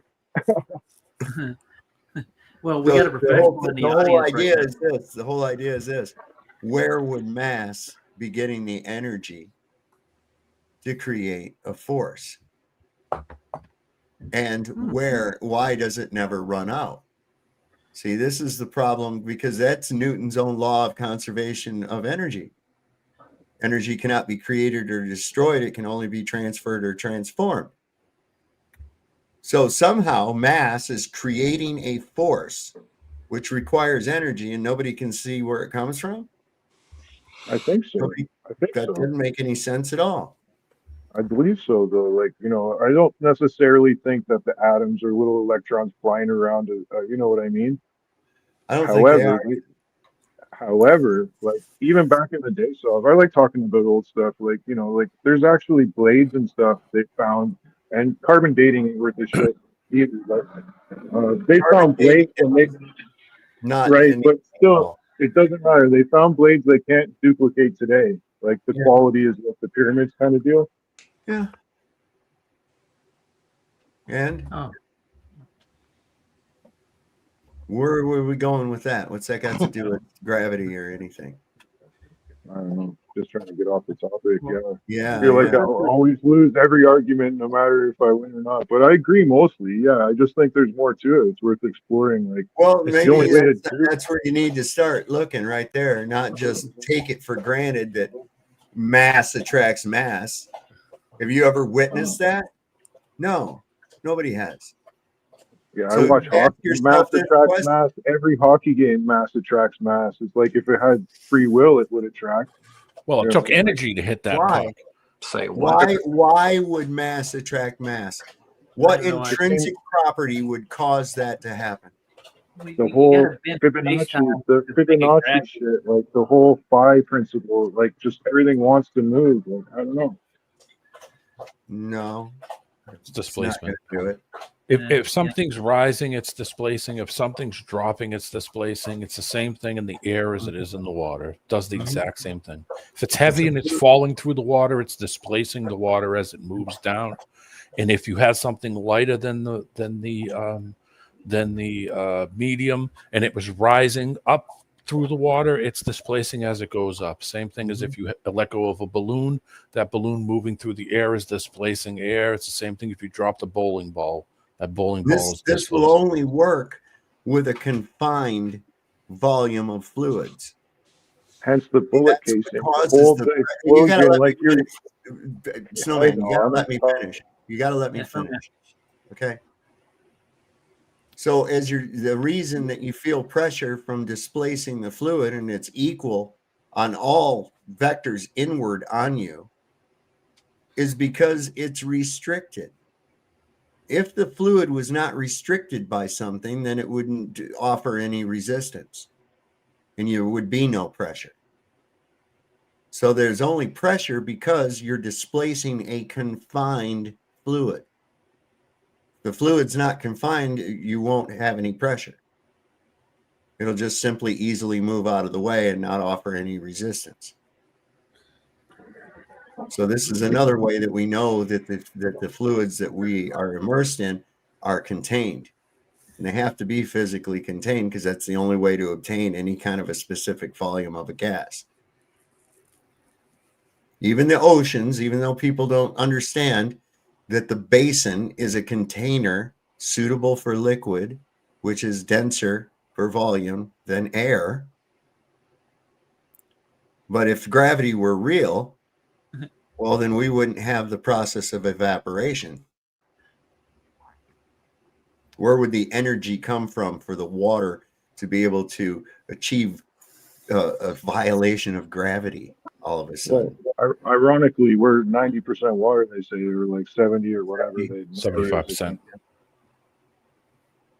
Yeah. So evaporation wouldn't take place. Our bodies are a container. Yeah. A container full of containers. Yep. Every little cell is a container. Your heart's a container. Your liver's a container. Yep. Everything. Your kidneys are a container. Yep. You're a container. Feet are a full of container. containers. Everything. It's all about that. This is what the whole existence in a fluid pressure system is all about. Containment. Containment and displacement. It's real simple. They got to turn it around and make it into some kind of complicated bullshit about bending and warping a concept. What? Bending and warping space-time? Has anybody ever seen this? And then they say, well, we can see the bending of light around large objects. That sounds like fucking displacement to me. That sounds like there's a medium there to have that effect on the light. You're not going to bend light without a medium. Right, so it comes down to what's space, right? You know what I mean? Like what's space then, right? How do you bend what it? is space? Does space even exist? How do you know that space even exists?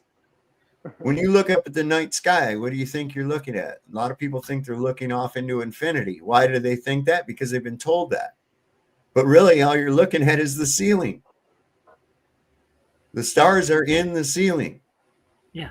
And Mikey's presented that a couple of times already. Yep. Perfect example. I mean, Saw some of those pictures that Mikey showed. Yeah. When he was taking pictures, it almost had like a textured background where you can see like there's almost something physical around some of the areas that were lit up, that were a star or whatever it was. You could see shadows to the side of the light, just how light would be if you took a light and put it up against something that was textured, how it would shadow around the bumps of it or the high and low like spots. a popcorn ceiling with recessed lights. Yep, you got it, man. That's exactly some of the pictures that Mikey was showing. And I said, that's a physical thing. Because if that was just infinite nothing, how would you see shadows on nothing? Right. And that's the thing is people say, well, I've never seen it. I'm like, you've seen it your whole life. You just don't know it. Just don't know what the hell you're looking at. That's why with this gravity shit, it truly is a case of you can't see the forest because of the trees. It literally is that. They can't consider the medium because they're in the medium. And they don't take the time to think that there is never a case where an object is not subject to a fluid medium, whether it be liquid or gas. Never. It's always subject to a fluid medium. No getting around it. If you took a bucket and dropped a bucket from the sky and dropped it down, that truck going by you on the side of the highway is doing the exact same thing. It's displacing the air around the bucket. Yeah. It's creating a void behind it. Yep.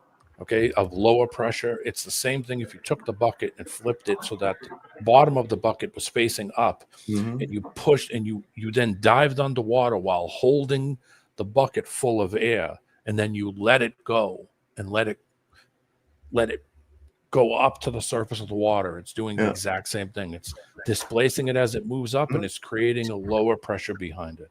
And that filling in of where the object once was rapidly and violently behind the object, you're giving it a push as it goes too, going faster and faster as it goes. Was it you that had the video with the guy with the clear tube with the can? Yes. Yeah, that was a great example too. That is a good example. Because how's it moving up? Right. And how's it moving up through the water as it does that when it's actually, because it's doing the same thing I just said with the bucket. Yep. It's sucking air, it's pulling air as it's moving up through the fluid. Simple displacement. That's all it is. It's just every bit of it is fluid dynamics, all of it. And they complicate the shit out of it, but that's what you got to do if you're going to make believe that there's planets and that there's these vast distances and, that the Anunnaki Jew lizards are coming back and, all this other nonsense. Like they're starting to float with this. Oh, scientists agree that this thing out there is not an asteroid. It's a mothership and it's going to be coming here. And it's like, shut up. The giant space turd. Yeah, I know. It looks like a big dookie in the sky. Dookie in the sky keeps on turning. fucked up, man. And people will believe that too, because especially with that God, the inundation of that ancient aliens. Since when is that history? How did that end up on the History Channel? Of something we'd never seen. Right, you know, there's this thing of these ancient aliens, and they always got that fucking hair guy on there. That he's always, yes, it was definitely aliens, you know. Well, what do you mean it was definitely aliens? Well, what else would it be? I hate that when people do that. I said, well, what is gravity? Can you prove that gravity is what's the cause of the observed effect? And they'll say, well, what else would it be? What do you mean, what else would it be? You just claimed that it was something. What the fuck? How do you know that? That's not science. Well, what else would it be? Since we can't think of anything, we're just going to go on the first thing that we made up. And yeah, that's what I think's hilarious about the show. They always say, they always spit out some crazy theory and go, well, ancient astronaut theorists say yes. Yeah, where do you go? Like, what is an ancient astronaut theorist? Ancient astronaut theorists believe. Yeah, well, you know, and that's been a long running joke. Shit, when my dad was alive, he'd sit there in his room, blazed out of his mind, watching ancient aliens, and they'd have this fucking marathons of that shit, right? And he'd be sitting there falling asleep watching it, and I'd hear it in there in the other room, and I was like, how do you become an ancient alien theorist? I mean, is that an actual title? Do you go to school for that? So I made my dad a fake like diploma that was an ancient alien theorist and shit, and had it signed, and it said the hair guy at the bottom. I was like, there you go, you're an ancient alien theorist. So if Glenn in the comment, Alf is coming for our cats. Alf, that was a crazy ass show. Well, I can't let's measure gravity. There's a horny little alien running around eating pussy all the time. That's all I could think. Oops. Anyway, let's hear this about the gravity real quick. I'm going to hit my bong. A kid puts his hand up and asks, oh, wait, I can't do that. You mean you're going to displace? Sorry, Dave. You're going to displace your lungs. I am. I'm going to displace it with because I have a THC in flat Earth. That's my degree. I have a THC. I've got an LSD in philosophy.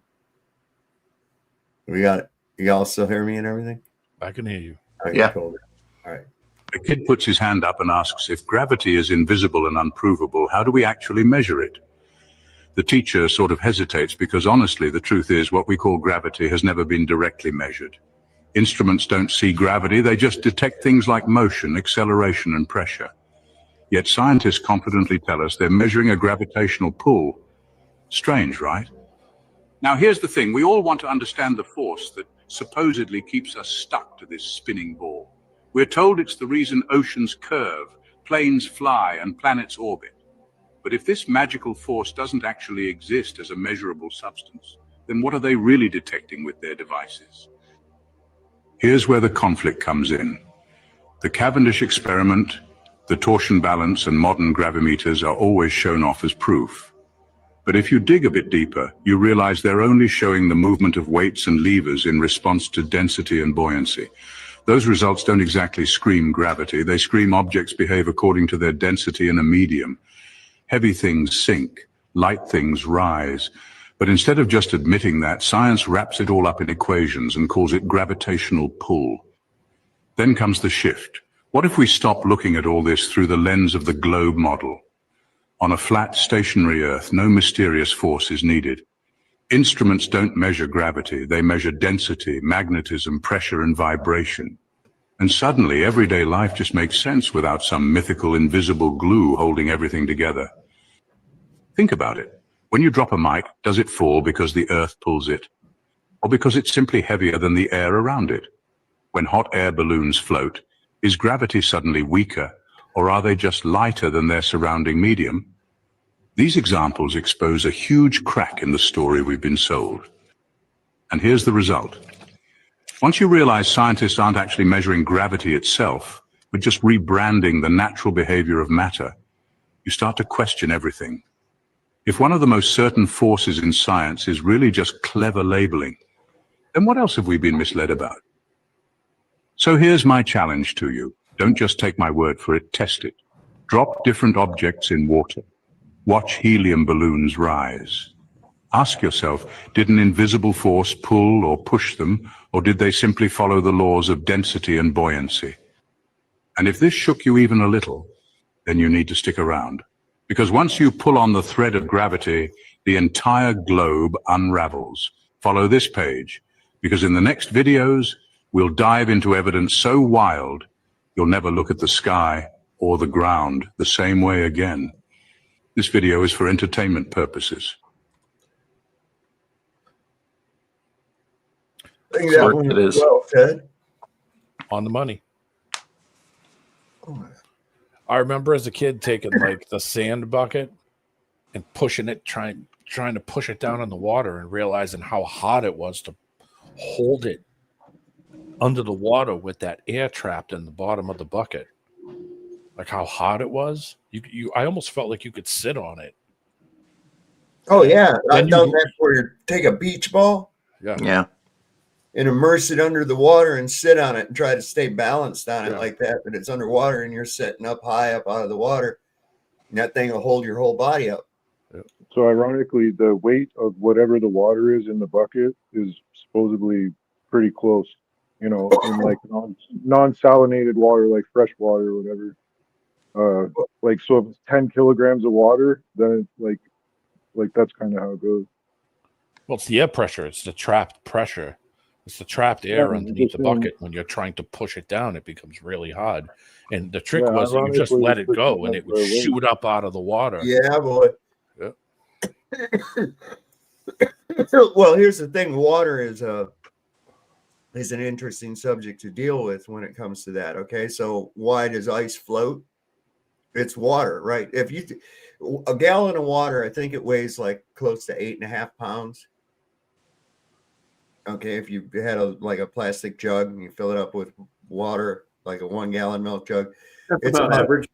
It's about 8.5 pounds. Okay, now if you fill that all the way up to capacity with water and then put it in water, how much does it weigh now? Nothing.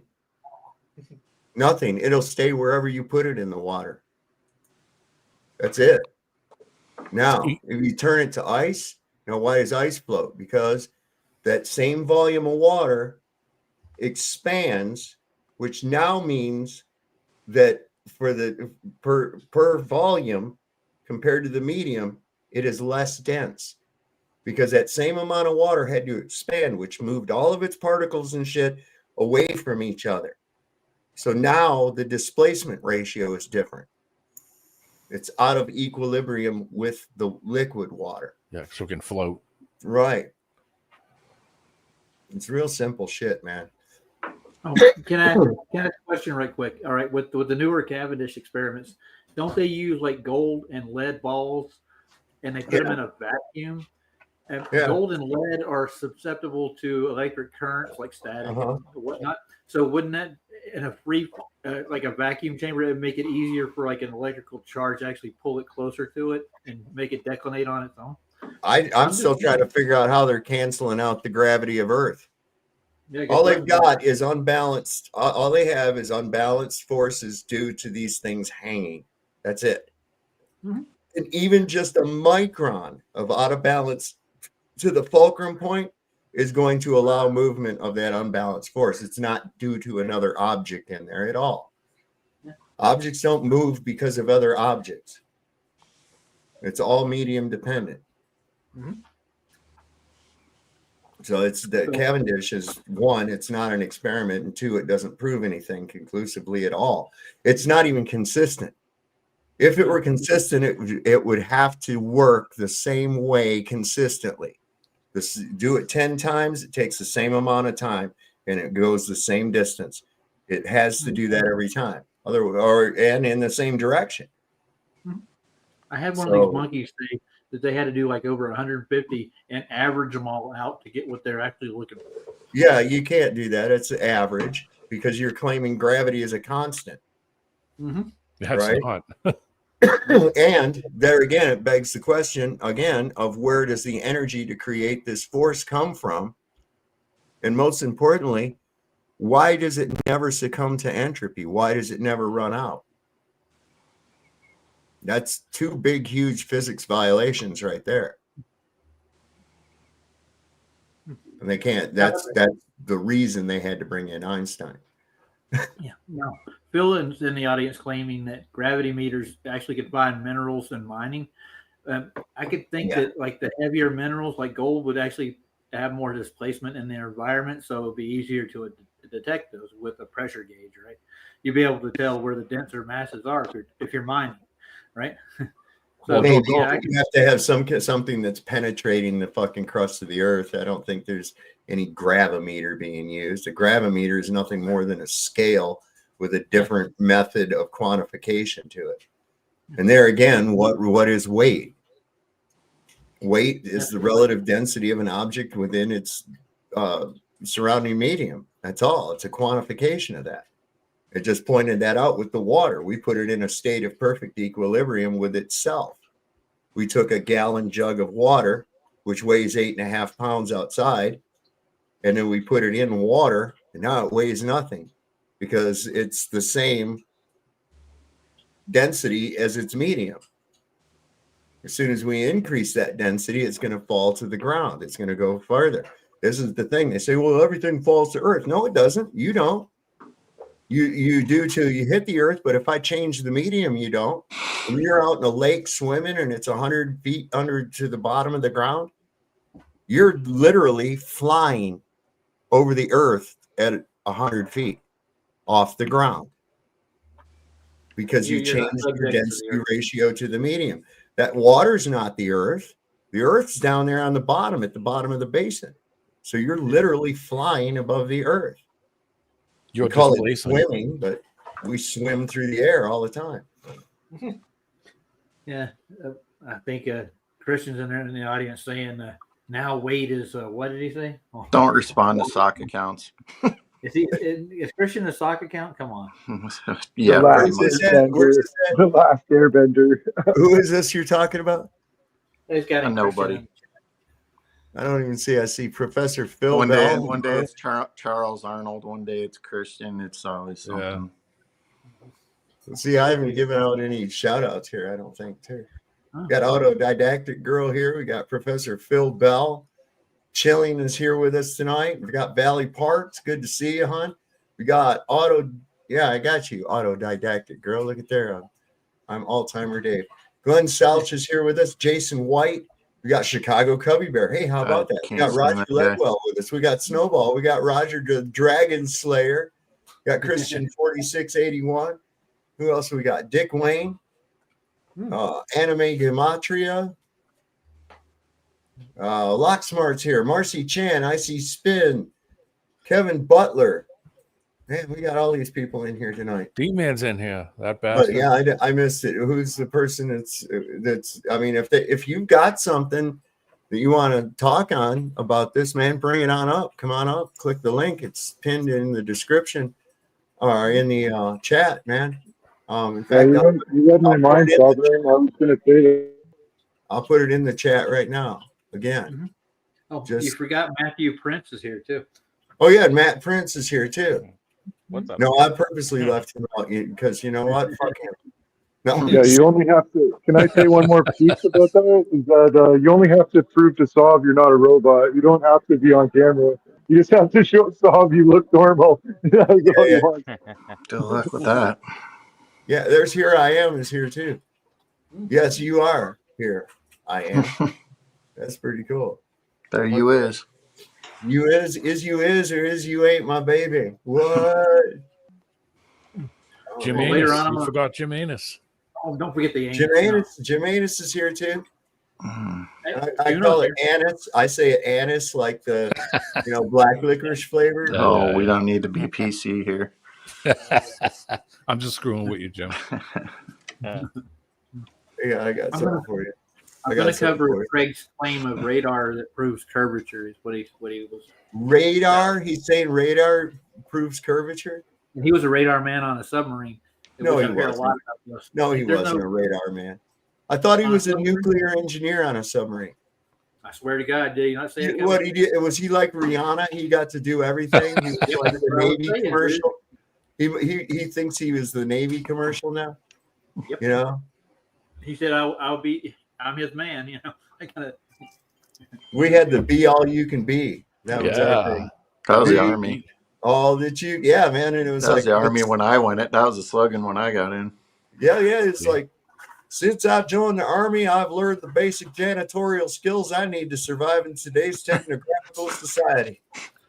I haven't really seen too many slogans like they used to have. They've kind of dropped them. Now they're trying. I saw a couple commercials a while ago. Now Really? they're trying to get gamers to join the army. Boy, go figure. Yeah. They just want to be coders, pretty much, right? Yeah, well, to run drones and all this other stuff. Well, Now they're gonna they've have to got have the one with. They're gonna have to have robots and drones and shit because run everybody's AI. too fucking stupid and fat and out of shape to be able to do fighting wars anymore. See? They have a commercial where somebody steals some woman's purse and starts running down the street. You see that one? And the guy starts chasing them, and they're like, "You're a special person, that type of person." And he grabs him and chases him like, "Well, we need you." Oh, it's like, oh my god. I think I might still let me grab something. I might still have something that says "Be all you can be" on it. It'll be fun. Oh my god! I used to have. I had a comic that I cut out of Stars and Stripes, and it had this captain standing there with this private who was mopping the floor, and he says, "But sir, this is all I can be." Anyway, check this. This is kind of funny. Dad, do you ever get that not so fresh feeling? You mean from the collection of smegma around the head of my uncircumcised penis? What the hell? No! Well, it's natural, son. Smegma's the buildup of fatty deposits given off by skin Oh, cells. Dad, stop! I'm gonna Which can puke! heal around the penis glands, like, well, cottage cheese. What is wrong with you? That's why I use Smegaway. Dad, I meant feeling fresh and awake in the morning. I'm having trouble getting up in the morning. Oh. Well, Smegaway's not gonna help with that. I know! You better not tell anyone about my smelly dick! Dad, do you ever... You better not tell anybody about my smelly dick. There you go. There you go. Be all you can be. Here's my Oh, army guide for new soldiers, man. Oh shit! Had it all. Had the oath in it. Had the soldier's creed. Had all the insignia. In a coloring, and dot to dot section. Yeah, right. As I say, a coloring book. On your way. This is punishment. Yeah, this is punishment for something I did. Yeah. What's that? No, I just can't believe I almost puked in my mouth when that guy started saying that shit. I wasn't even watching it. Congratulations, you're on your way. Oh, you're on your way. All right. Questions from your Need to family. put this in my intros. Where will my new soldiers be stationed after training? Who the hell knows? Who knows? Did you ever see Private Benjamin? Yeah, I remember that. I feel like Goldie is that Hawn. with Whoopi or not Whoopi? Goldie Hawn, yeah. Yeah, that was funny. She's like, "Where are the sailboats and shit?" Because they really fed her a line of shit, man. She didn't know she was going to be living in the barracks. She goes, "This is not what they showed me at the recruiting station." Yeah, I like it. Like right before you get sent off, or when I was in, they're like, "What are your 3 dream duty stations?" It's like, yeah, because I might get to go there, right? So McToon's live right now critiquing my GoFundMe misspellings that I've already corrected. Yeah, Fuck him. I know he's giving me free press, dude. He's giving people over my GoFundMe page. There you go. Yeah. I think he was covering you last night also. Well, he's gonna have a ton of stuff to cover. I don't care. Is this The going to more work? they talk about you, yeah. I think this is going to work. Oh, yeah, cool. Ha ha ha. We got a little treat just added to my weird collection of video clips. For your enjoyment, you'll get to see this here in just a minute. That's the fun shit. You know what? Oh, there it is. There it is. You guys ready for this one? Crunchy boy, muncha, muncha, muncha, muncha, muncha, muncha, munchy boy, munchy boy.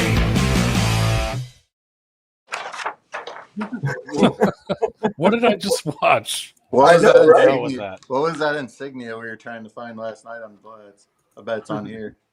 Let me think. What was it? Was the one on the left their side? right side? Was it on their right side? The right or left? The wing.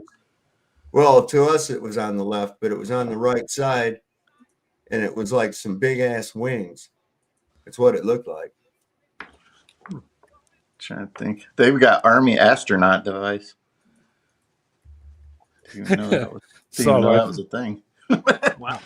So I found that commercial from the Be All You Can Be. I threw it in the private. It's the real old one too that I remember. It's the last link. I think this sums up about everything with all of us, at least most of us here. It says government. Without a digital ID, you won't be able to. And it's like, don't care, don't give a fuck, whatever, go fuck yourself. Is that Biden's kid? Kinda No, looks like him. that's that guy from what the hell is his name? He was in the Walking Dead.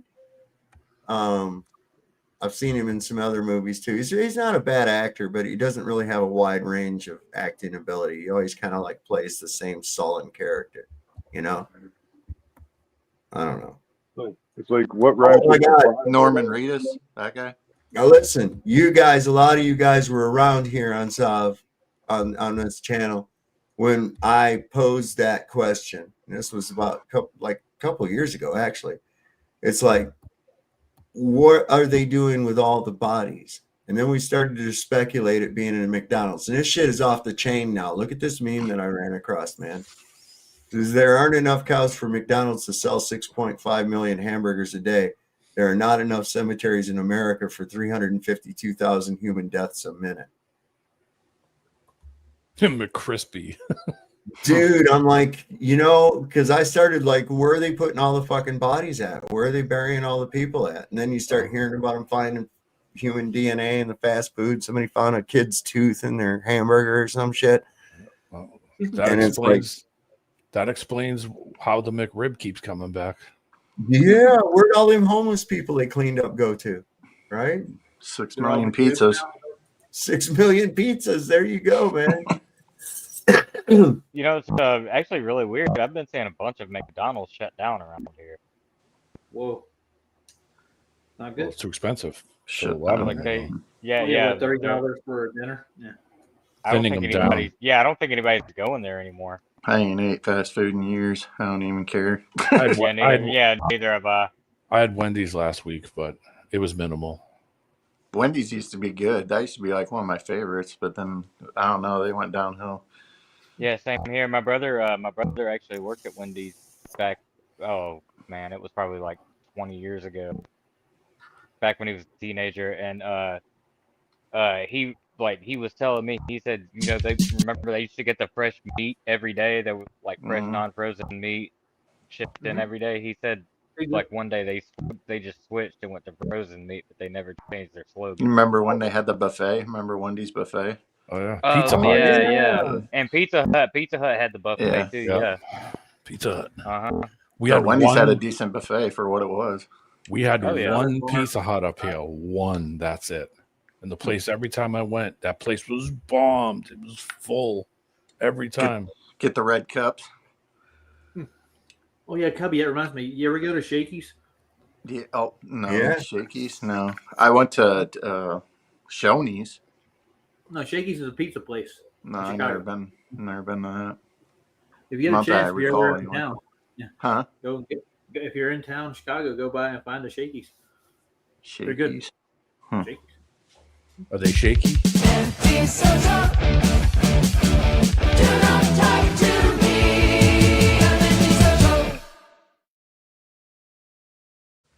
Oh, that's so funny. Well, speaking of that, McToon's got his comments turned off, so you can't say anything. Oh, say it ain't so. What a cowardly prick-like thing for him to do. How many people has he got in his chat? I have no idea. I didn't Well, take a look. You're the one over there. No, I'm not there anymore. I went over there, dropped the link to my GoFundMe. And here's where I was going with that. Sav's got 129. McToon's got what? Way more subs. I bet he's got less people in his chat. Just a guess. Okay. I don't know. I'll go look see. We'll see. You That don't. would be interesting to see. Just make sure you wash your hands after, Roger. You don't want to get that digital pink I'm eye. gonna do more than I'm gonna bleach my eyes too. I bet the analytics don't match up. You're probably right. Oh yeah, I want to show that here. They found the best picture of me to put on there. Like my hair is a mess. Of course, it's got to be the most flattering. Sure. Well, what did this guy? He says, he was getting mad at me over the gravity argument, right? And the fact that he couldn't prove his globe. So he went over on my page, had to go on my page, and he took a screenshot of a post I have on there that's a yarmulke, right? That says MAGA on it, and it's white, and it says, "Don't worry, the white hats are on the way." And he said, "Oh, you're an anti-Semitic piece of shit." And I says, "Well, that still doesn't make your Earth a globe or gravity, so I don't know what to fucking tell you." But I mean, that's what they want to do. They go, "Oh, I'm just gonna insult you and shit like that." And I said, "Nobody gives a fuck about your lefty opinion, man. Nobody He's a cares." freaking man child. He's got all these fucking toys and shit in the background. He wears Batman t-shirts. It's like, dude, how old are you? It's like, grow the fuck up. So look at that last link, the eBay link. I threw that in there. Hold on, I got something for you. I still got to do the "Where's the guns, Nathan? Where's the guns, Nathan?" But we've got the McToon fucking doll that my wife just made. Nice. Okay, It looks so much. Got to put a Batman logo on his shirt. He's got a front butt too. He does. He has a front butt. Where's the guns, Nathan? Where's the guns, Nathan? Okay, I'm going to give you the I've got a little talkie box. I'm going to record that and stick it inside of me. And so when you tweet me, he'll say that shit. And then maybe we'll raffle it off. You should listen to both. It might work as a voodoo doll too. Anybody got Has anybody got him up on the screen right now? Because if they do, I'm going to stick this toothpick in his chest and see if he You got to. That's hilarious. You got to put a Batman on his T-shirt too. Yeah, I do. Little kid. We couldn't find. We ordered a Batman thing, but it was too big for this for the doll. Just draw one on a piece of paper and stick it on the front. And we'll stick this toothpick up his pee hole. Well, you see, what's actually happening right now is that's affecting Brenda. You didn't know. Gentlemen, he's got 142 people watching. Ooh, these are almost right there. We're a couple more than me. This is my I don't care bear. There you go. My wife makes the coolest shit like that.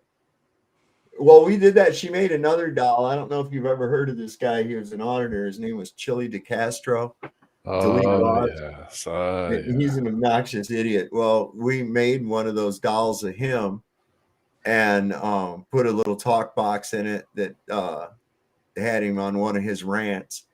And we raffled that off and gave the money to, what's that, St. Jude. You know, that sucks. You know, St. Jude is the patron saint of lost causes. Yeah. I think I heard that before. Yeah, no shit, man. What are we going to say? Well, you're fucked. You're at St. Jude. Give us money anyway. Did you get your blanket? My blanket. Your free blanket with your donation. Oh, you know how they always say. Yeah. No, hell, I'm still waiting for my fucking book bag from PBS from 40 years. Yeah, Jesus. They said that if I gave $1 to Sue Goo, she could get a box of pencils. I never heard a word back ever again. Well, I adopted one of those little starving Indian kids. You know, they said it would create a water well, and I never saw a picture of it or anything. Well, no, I don't get no letters back or anything. I like to write to him, especially around the holidays. Dear Haji, boy, we had a really big Thanksgiving dinner. There was so much food we had to give the rest of the dogs. How was that sack of wheat that I sent you? You're a cool bastard.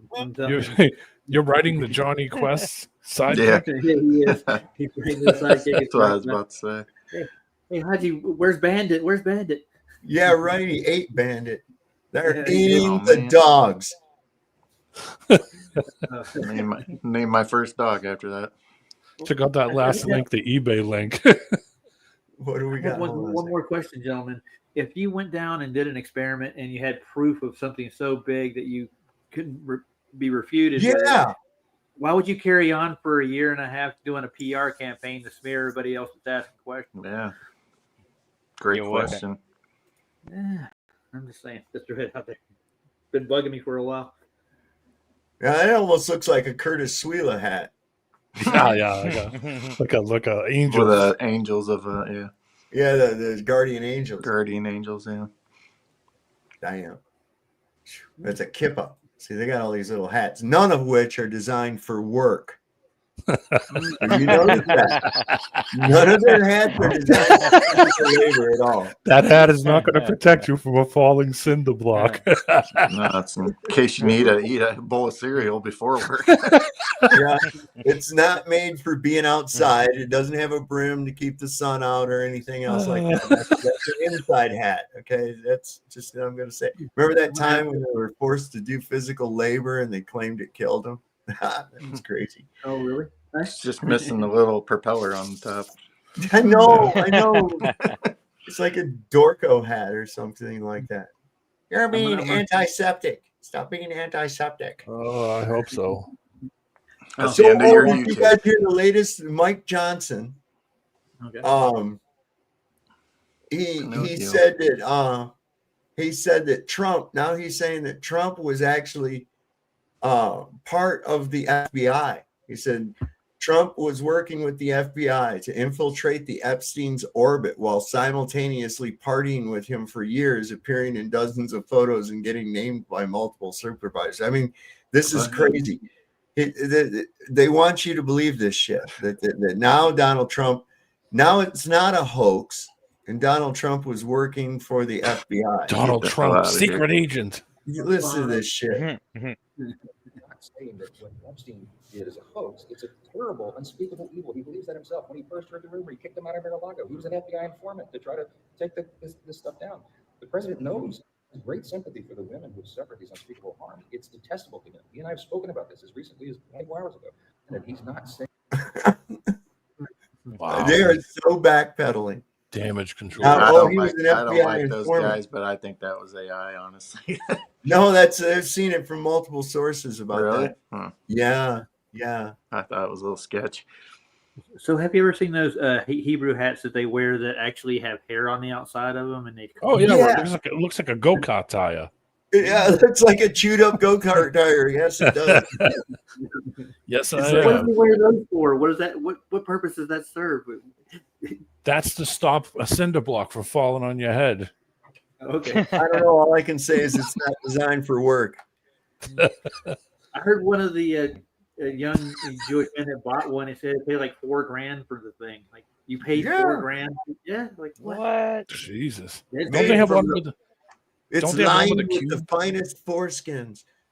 Don't they have one with a cube too that they wear that looks ridiculous? It looks like you put it up here on their forehead. Yeah, that's attorney and shit. Look here, I got a thing. It's funny you should bring that up.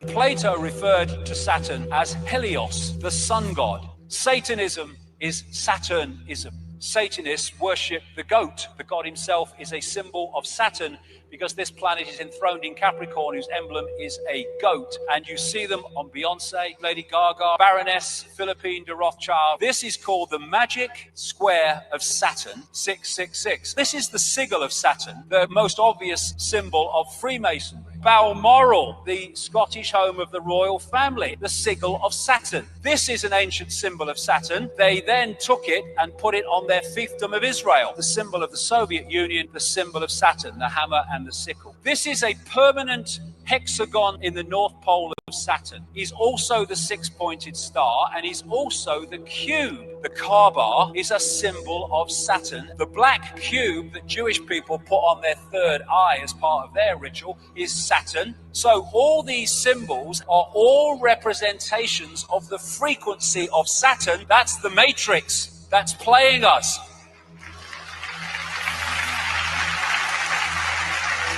They're going to start calling him anti-Semitic, dude. I'm telling you. Oh, it's not if it's the truth. Plato referred. Well, no, we see it. Look, it's everywhere. Okay.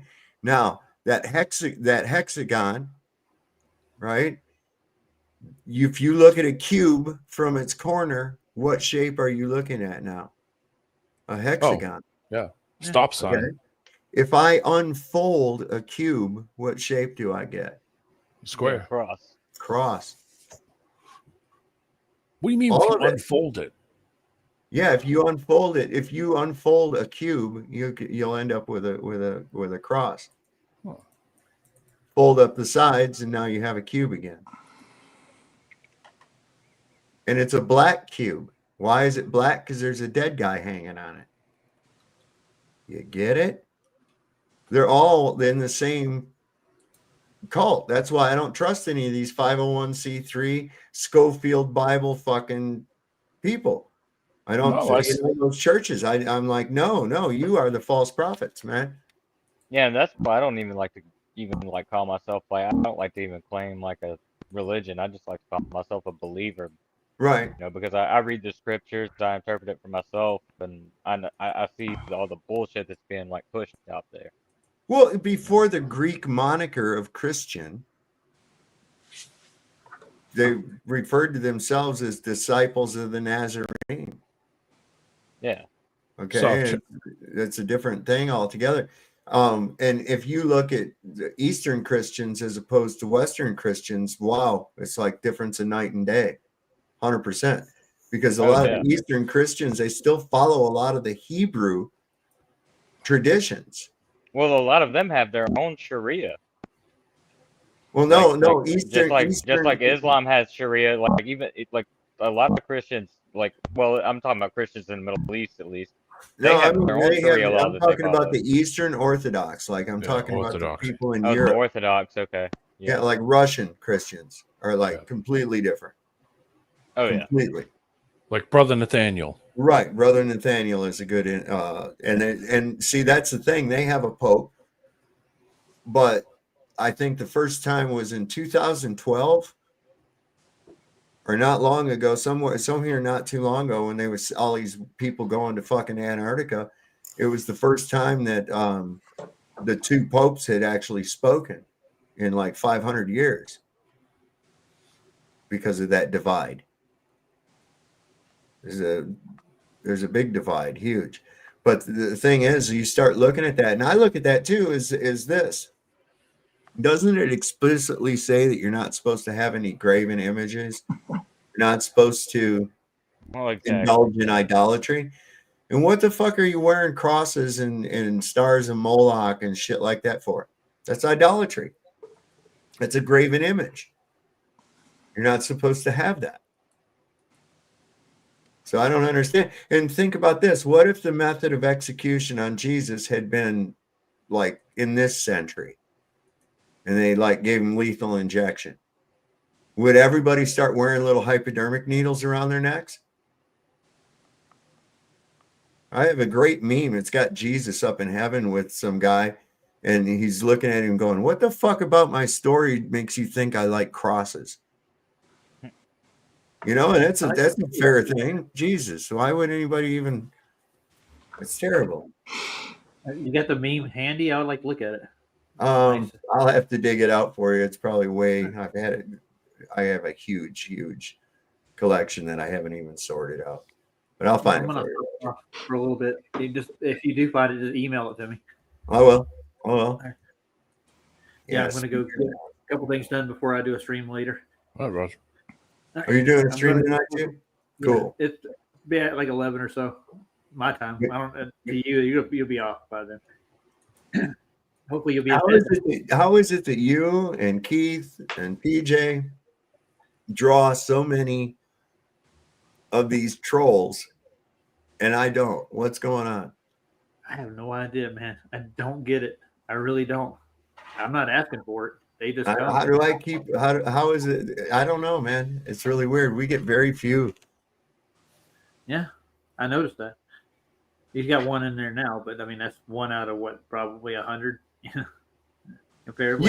Yeah. Once in a while we get one in here, one or two, but they don't stay long. Listen, the audience the chat is fucking brutal on them. Yeah, I know. They are. They're mad at me for kicking them out, man. I've been just chopping them, and I think it has to do with what some of the stuff that Keith enemies he made over the time, like AA and a couple other people. They actually built an army of trolls to come after him for some reason. What? Why? What did Keith? Keith's not an aggressive person. No, he's not. What the fuck is this attacking him for?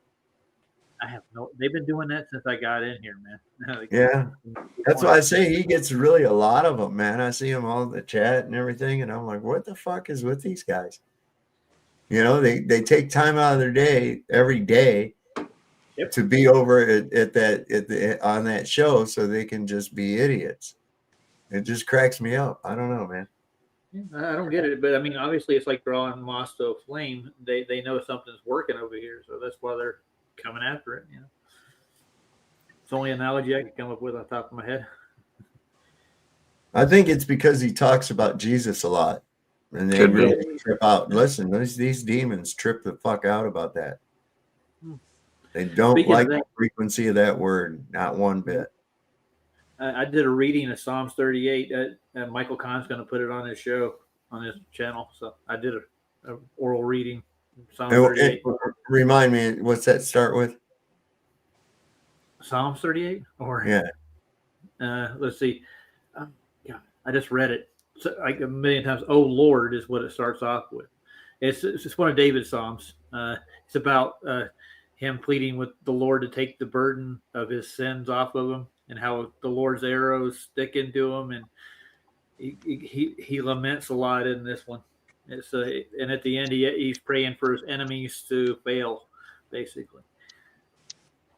Well, listen, this is one that I've found that is really triggering for some reason to these demonically possessed people, and schizophrenics freak the fuck out when this verse of Psalms 23 is read out or oralized. The Lord is my shepherd, I shall not want. He maketh me lie down in green pastures. He leads me beside quiet waters. He refreshes my soul. And you go through that, they don't want to fucking hear it. Not for a second. Why? Not for a second. I think it's the fact that God, he's talking to a God, the God. Yeah. Oh, here's Davey. Davey's backstage. Hey, Davey, can you turn on your camera so I can see that you're a real person? And then I'll bring you up on the panel. So if you're there, go ahead and turn on your camera so I can verify that you're a real person and not just some weirdo that's going to blow porn across the screen. We've had that happen too many times.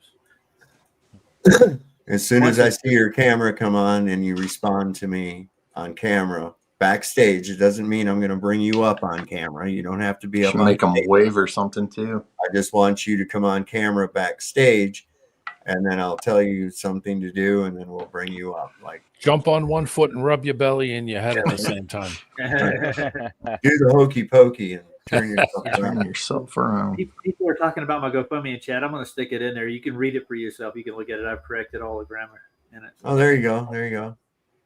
By all means, put it in there. About that. Here's where you got to get. This is pretty deep right here.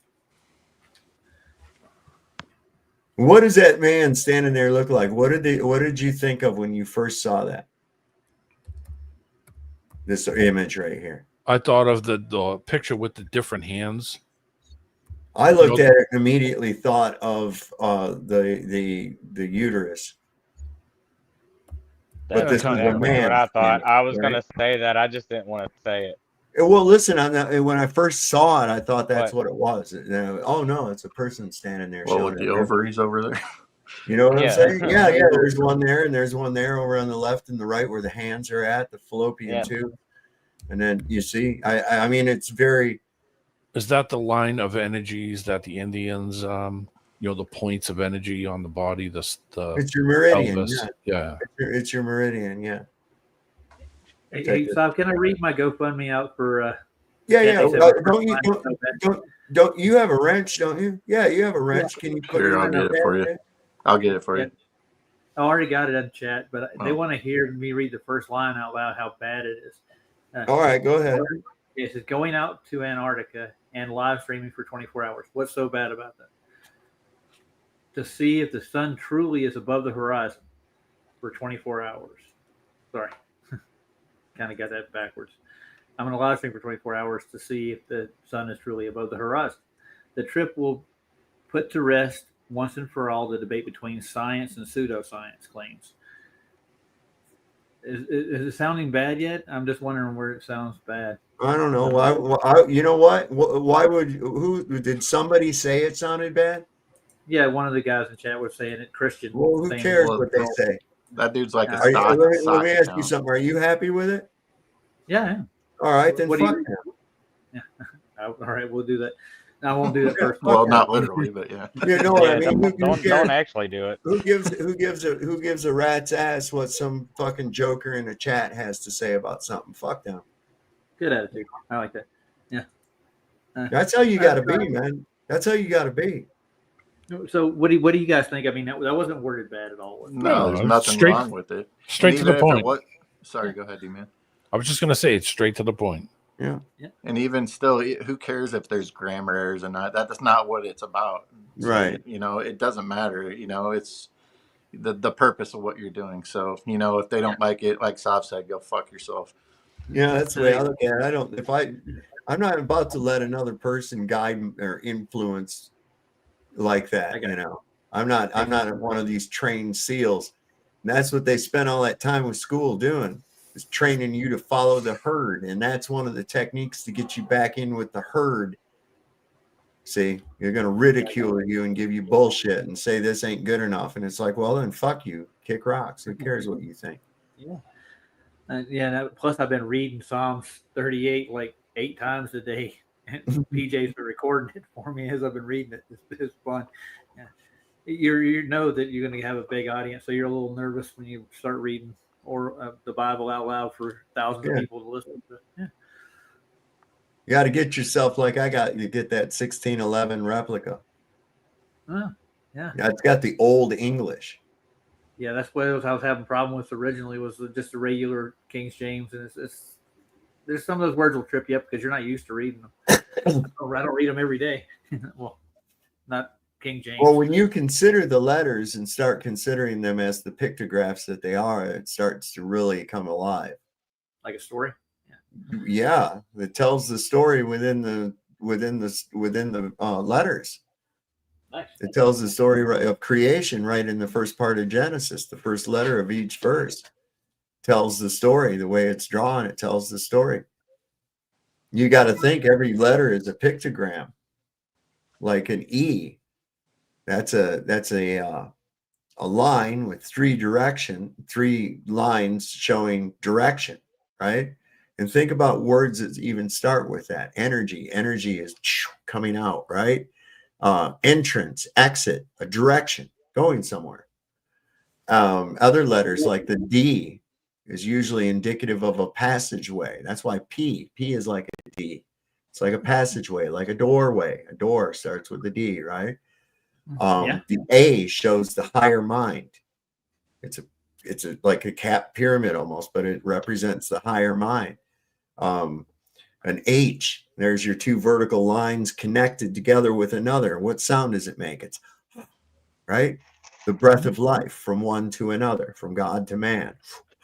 Like the word, the name Yah would be the same. Yeah. So, and then you've got the T. What's a T? A T is an intersection.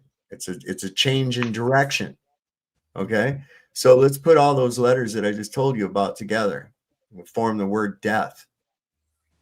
A doorway that leads to the higher mind at a change in direction of the breath of life. An intersection of the breath of life. That's beautiful, Sav. Yeah. So if you were going to describe your going to Antarctica, you would say you were going out to Antarctica, right? I would personally. I'm going out to Antarctica. Yeah. Why? What are they thinking? You should say down. Yeah, I think that's what they were saying. That's not down. Down's in the ground. Down's that direction. Yeah. South is any direction away from north. All right. Yeah. Well, I'll see you guys later. I'm going to go take All care right, of man. Right. Later, Roger. Pleasure being here, guys. No, you too, Matt. Covey, I'll see you later. All right, man. D-Man. Yep. All right. Yeah. Adios. See you later, buddy. If you act as if God is within you, your voice changes, your posture changes. You stop asking for permission to live with fire. And when you stop waiting, heaven stops waiting too. This is not a lesson. This is a summons. If you are hearing this now, it is because something in you is ready to rise. You have waited long enough. The silence you feel, the restlessness inside you, it is not confusion. It is a call. A divine order echoing from within, commanding you to stop living like you were forgotten. You were not made to shrink. You were not placed here to drift. You were sent, and the one who sent you does not apologize for power. The man who listens with reverence, who studies this again and again until it becomes his new law, he will not just change. He will become the living proof of purpose, sent with clarity, walking with power, and finishing what heaven began. Now listen, because the moment you believe this truth, you will no longer walk as a man. You will walk as one who was sent. You have walked long enough pretending to be less than what you were sent to become. You have bowed long enough to fear. You have hesitated long enough in the shadow of doubt. But now the voice of purpose calls to you. And if you will obey what is about to be spoken, not just hear it, but obey it, you will never again be the man you were before this hour. Because what I'm about to give you is not motivation. It is law, not advice, instruction. It is the truth of who you are beneath the story, beneath the excuses, beneath the hesitation that the world has taught you to wear. And here is that truth. You were not made small. You were not sent here to drift. You were not placed on this earth to survive. You were sent with power. You were sent with command. You were sent with God himself written into your spirit. And yet most men live like intruders in their own life. They apologize for wanting more. They hide their fire. They speak with hesitation, act with delay, and wait to be approved before they move. Not because they lack ability, but because they have forgotten who sent them. And the world prefers it that way. Because the man who walks as if God is within him, that man cannot be controlled. That is why this truth is not handed out in schools. It is not printed in the headlines. It is not celebrated in public. Because when a man begins to think as if heaven lives inside him, he becomes ungovernable by weakness. He no longer listens to the noise. He no longer waits for support. He no longer serves fear. He begins to walk differently, speak differently, build differently. And the moment that man appears, systems that rely on confusion begin to... Well, they begin to something. Fucking thing cut off on me. God damn it. If you act as... That's pretty interesting, though, isn't it? It's a good concept. That's an interesting concept. I like it. No, it is the thing is I've had people say that before. Well, I've never seen God. Where's God? I'm like, well, where you been looking? Where you been looking? Are you looking inward? That's how you find it. That's where you find God. The evidence of him, the creation that you're in, should be enough. But you're going to find God in a true relationship with God by looking within, because God is within all of us. There's those that reject it and those that accept that. So that's the way I see it. I always thought about it like when I was in middle school, we had to like build these little terrariums. And we had to make like the little plants grow and put like a couple of like, little bugs in there, like some crickets or whatever. And I had a praying mantis. But we had to build a terrarium and make like a little ecosystem. And the whole point was it was a little enclosed system. There's one that was built in, wanting to say like 1960s something, mid 60s. Yeah, that guy that had that plant and that still alive. Yeah, it grew up. It's still alive. Yeah. It's a whole little ecosystem in there. And it's not just that plant. There's a whole ecosystem going on in there. There's all kinds of microbes and shit that live in the soil. There's fungus that's in there, mycelium. And this thing's been in this sealed container for years, regulating itself, doing just fine. People say, "Well, reach one critical temperature." Oh, shut up, man. So, do you remember when those people went into the biosphere? You remember that? Yeah. And they all came out sickly. Yeah. Every one of them came out looking like that sphere was filled with crack cocaine. Well, there's a reason. Pauly Shore. Oh no, I'm just kidding. Yeah, You had to throw that in there, didn't you? Yeah. Well, the thing is, there's a reason the terrarium is the size that it is, as well. Yeah. Okay. You have to have a suitable habitat for whatever you're going to have in it. You can't go and buy a little dollar store fish bowl and put 20 tropical fish in it. It's just not going to work. Yeah. Okay. So it's, stop trying to play God. They had to stop the biosphere because people were getting ill. They literally started having problems, and that's when they were like, okay. Those people walked out of that thing. They ran out of it. They were like, hell with this. And they always want to go to talk about going to fucking Mars and all this other shit. And can you imagine that, man? You're gonna be, that's the longest flight. You're talking about years. Yeah. Well, I saw an interview like I think it was like 3 or 4 years ago, like where they were interviewing like candidates that were gonna go there, and they all were like saying they were asexual, like had no attractions to other humans, and that they were like complicit with just focusing on like reading books and going on with the mission. And it was like those people sounded like crazy as hell in the first place. Yeah. So yeah, there's already something fucking wrong with them.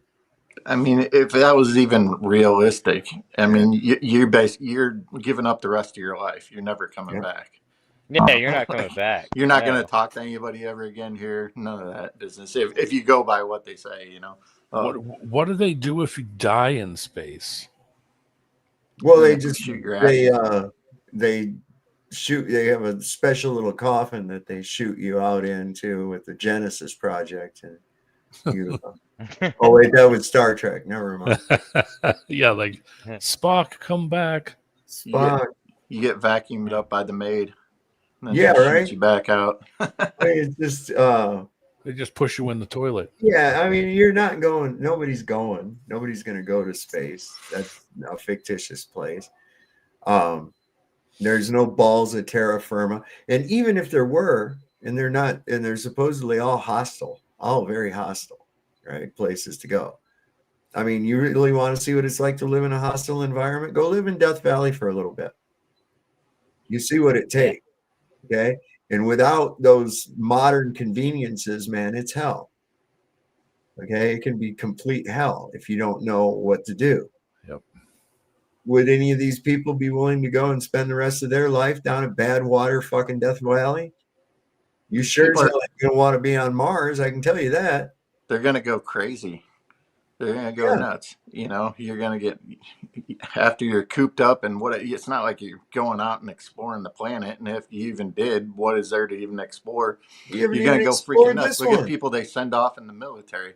They go nuts in worse situations. Yeah. I mean, we haven't even explored this fucking place. Right. And besides, why would you need to go anywhere? What's wrong with this? People can't even make it through Naked and Afraid. You're going to go to fucking Mars? Like, get the hell out of here. Donald Piasek in the chat said, Detroit. Yeah, right. Yes, I agree. That's taking your life in your hands. Get down there close to the Cass Corridor. That's a place to be. I'll tell you what. Holy crap. Go up there with my 90-day fiance. Oof, man. I was there in the 90s, and boy, I was like, damn, look at this place. It's like Mad Max. Yeah, it's pretty rough. There's areas there that looked like a war zone when I left up there. Just leave the fuel. Just walk away. Yeah. You're going to go pet the rover? Like, what are you going to do? Like, what is there to do, even if even if any of this crap was even realistic? Done watched every episode of Friends now on DVD 100 times. That's old. Now what? Man. Let's grow potatoes. Yeah, let's poop and grow potatoes in our poop. Let's do that.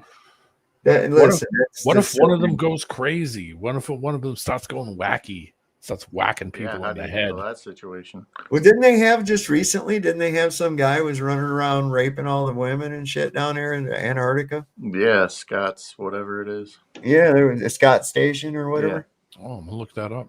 Yeah, there was this guy, and he was all afraid, and they couldn't get nobody down there. That's if that place Out is there, real. out there. I mean, out there. Yeah, that's the same situation. They're all cooped up in this little capsule for however long, and that ain't even close to what this would be. That's even if that's real. The Scott Station. That's probably just some other freaking studio too. Real shit. Well, I Man. better not It's go probably there. it's probably just to deter people from wanting to go. Like oh, if you go down there for too long, then there was an Remember assault. the thing? You might get raped. Yeah, the thing. Yeah, Remember the thing. thing? Yeah. Yeah. Were they telling us something? Maybe they have unearthed something there that's something was enough to give Buzz Aldrin a fucking heart attack. John Carpenter's he's always been on point with a good. Better wear a butt plug. Rabbi Shmuley butt plug. It's got a little Star of David that lights up. That's it's got a little 6-pointed star that lights up when you bend over. Duffy's next grift. He's gonna be right along the same lines. The Rabbi Shmuley dildo store. Holy crap! Duffy's dildos. Duffy's dildos. Oh my god! Duffy's and then dongs. Here's a new rap song by the Jewish rapper about Antarctica. His name is Iceberg.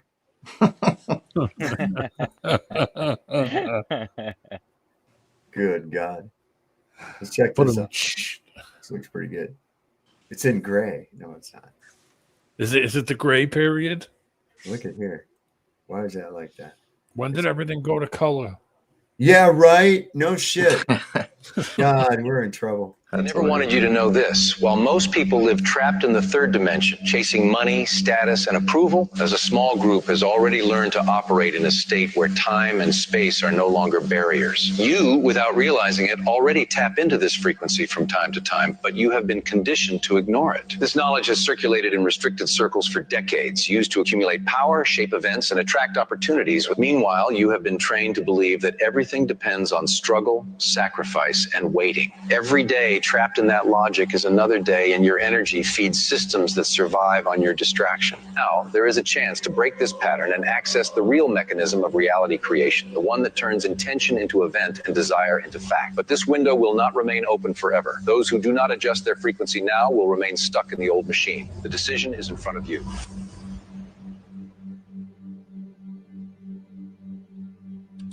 Most people live under the comfortable illusion that reality is stable, fixed, and obedient to immutable laws that conventional science describes.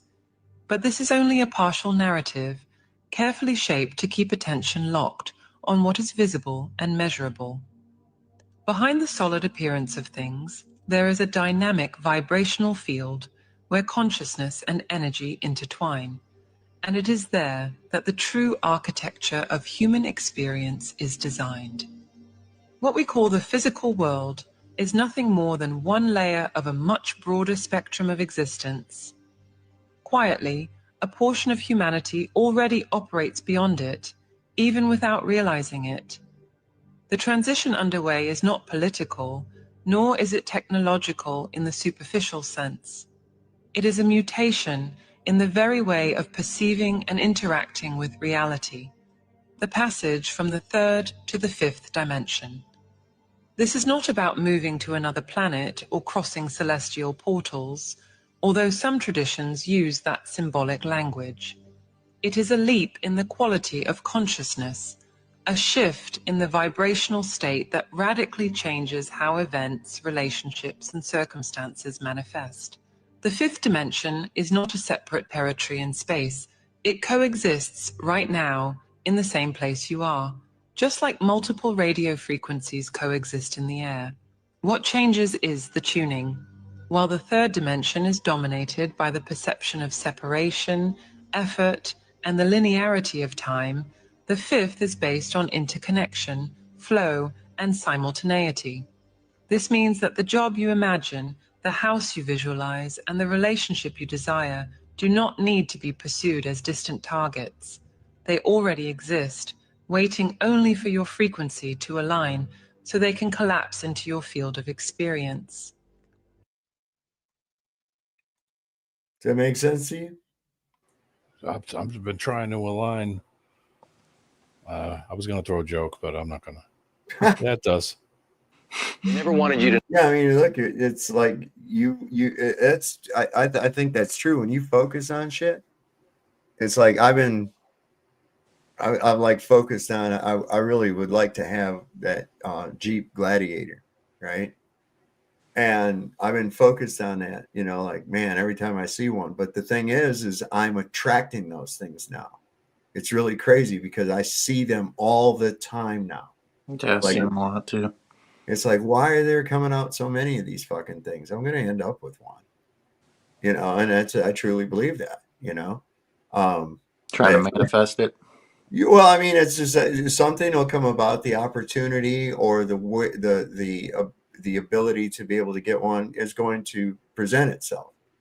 You know, it's not like things just come in, like you just get the thing, you know. What you find is that the opportunities to achieve that goal will fall into your path. Now, whether you choose to act on it or not is your choice. Of course, that's your free will. So, you know, it's kind of like the thing, you know, the guy was praying to God in the flood, and they came to him with a fire truck and shit. And they says, hey, you're going to have to get out of here and evacuate. And he says, no, I don't. The Lord's going to save me. Yeah. So the water started coming in, and pretty soon he was stuck up on the roof, and a guy came by on a boat and says, hey, come on, I'll get you out of here. Get in the boat. And he says, no, he says, I'm going to wait for God to save me. And pretty soon a helicopter came by with a rope ladder and said, hey, climb on this helicopter. You know, I can get you out of here. And he says, no, I'm going to wait for God to save me. So the floodwaters came, and the guy died. He got up there to heaven. He says, God, he says, why didn't you save me? He says, I tried to. He says, I sent you a fire truck. I sent you a helicopter. I sent you a boat, and you refused them all. See, that's the way it works. Is those opportunities come up, those things. It's not like God just reaches down with his hand and does something. So I put a good joke video in the private chat that's kind of similar to what we were just talking about. Burning Manning. Oh, is this ain't about the Burning Man, is it? What? No, it's you know, like manifestation in a way, but he's praying to God to help him. It's really good. Okay. I was thinking you said Burning Man because I heard that there was some guy got murdered there this year. And didn't they get flooded out last year? They had a big sandstorm hit them this year, and somebody got murdered. And then like a year before that, some guy ran into the effigy that was on fire and killed himself. Yeah, that's why I like learned never to, not never, but I learned how to not pray for like material or selfish reasons. Yeah. You know, that's a big one there. You know, when you start, you know, or asking God why you're in a certain situation, you know, stuff like that. Yeah. It's like, there's always opportunities, like you say, and there's always situations that you could have done yourself. It ain't God putting you in those situations. Well, he does in certain circumstances, but yeah. I've always kind of looked at it this way. I don't want to ask for things. So when I've gotten pickles in my life, or things have happened, or I was stranded, or I was stuck somewhere, I never kind of sat around and thought to myself, you know, God, why are you doing this to me? Mm-hmm. I just figure this was meant to be. This was meant to be. And something good will come out of it. And every time I've always thought to myself when that, situations popped up where I've said, why me? I've always thought to myself, this was meant to be. Something good is going to come out of this. And every single time, I'm not joking, every time something good's come out of it. I either got a ride, or somebody asked me if I needed help, or just things have just boom. I haven't said, please help me. I've never done that once. Well, always just said and it was here's the meant to thing, be. and worrying makes it worse. Worrying about your situation makes it worse because you're focused on the negative aspect of possible consequences of what you're worried about. And so consequently, you manifest those consequences. Yep. Whereas I found when you just don't worry. Just don't worry. You got to be patient too, you know, and everything happens in due time. You just Yep. have to be patient and trust, you know, that God has a plan. Real quick, Davey, I see kind of a silhouette on your camera, but that's not going to be good enough. If you want to come up on panel, I'd like you to come on camera backstage, and then I can verify that you're an actual human being. Unless you do that, I'm just going to have to go ahead and boot you out of the studio as well, because I don't know why you're back there lurking around. So I'll give you a minute or two to turn that camera on. If not, then I'm just going to go ahead and boot you, buddy. You'll probably have to turn the audio on that video up all the way. Yeah, I got it up as high as it's going to go. It's funny. All right, let's do it. The Jewish fellow in the synagogue praying, Lord, help me, please. You're a Jew, I'm a Jew. Help me. I don't know which way to fucking turn. I'm up to my neck in debt. He said, I owe every bastard. Please, Lord, let me win the sweepstake. I've got to win that sweepstake, Lord. Everybody gets paid if I win the sweepstake. A week went past. Fuck off. He's there again next Saturday morning. Lord, he says, are you fucking listening to me? Please, I've got to win the sweepstake, Lord. Let me win the sweepstake, please. Another week went past. Not a fucking light. He's there again next Saturday morning. He's on his knees now. Get a Jew on his knees, you can black fucking sawdust. Lord, he says, help me, please, you lousy bastard. Let me win the fucking sweepstake. Fuck's sake, he said. Come here 3 times now. He said, I've got to win that fucking sweepstake, he says. Please. And the clouds parted. And a voice said, Amy, meet me halfway. Buy a fucking ticket.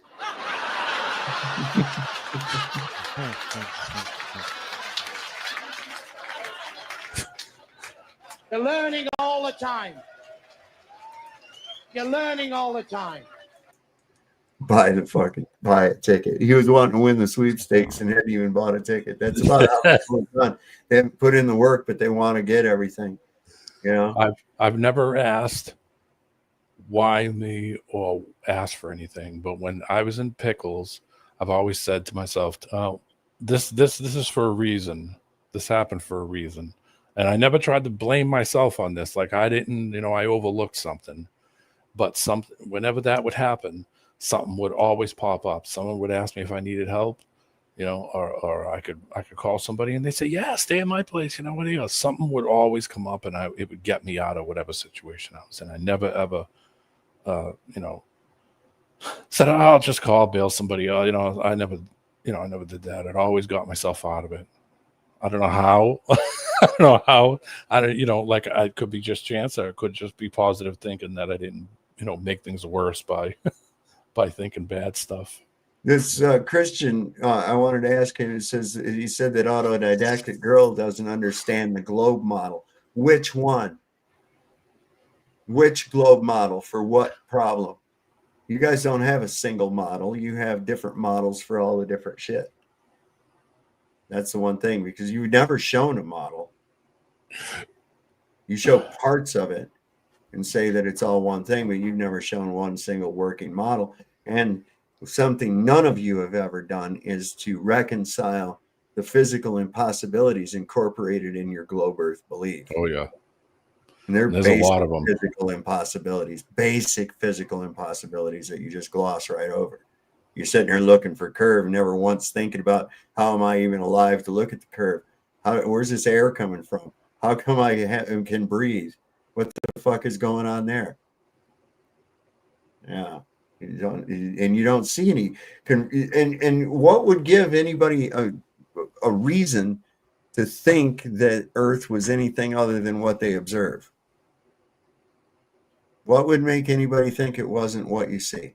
The horizon. It's disappearing over the horizon, so it's going over the curve. Yeah, a logical mind would say, well, that's stupid. That water would run away from me and go down the hill, right? Go over the curve like a waterfall. Yeah.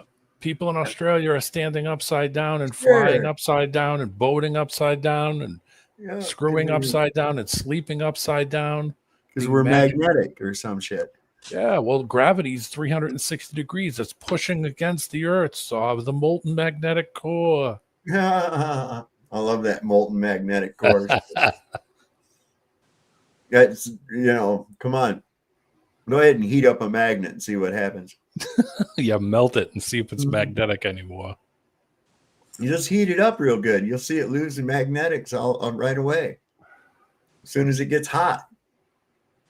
These people don't take this into consideration. It's like they just were given some excuse and bought it without looking into it. And there you go. Like, what was it? Craig McNeil on Facebook, he tried to tell me that magnets don't lose magnetism. Yes, they do. Fuck, they don't. They do over time, just sitting. Yes, sir. Yeah, just over time sitting, they lose magnetism. I don't even think whether you believe in a globe or flat Earth. Most people know that. Did you know they sell a thing called replacement magnets for your cabinets? Right. Why would you need replacement magnets? Because they don't magnetize. Because they don't stick anymore. They don't. That's what mine are like. Mine don't stick no more. Has anybody owned one that they put on their refrigerator? It didn't fall off over time at some point. Mm-hmm. Exactly.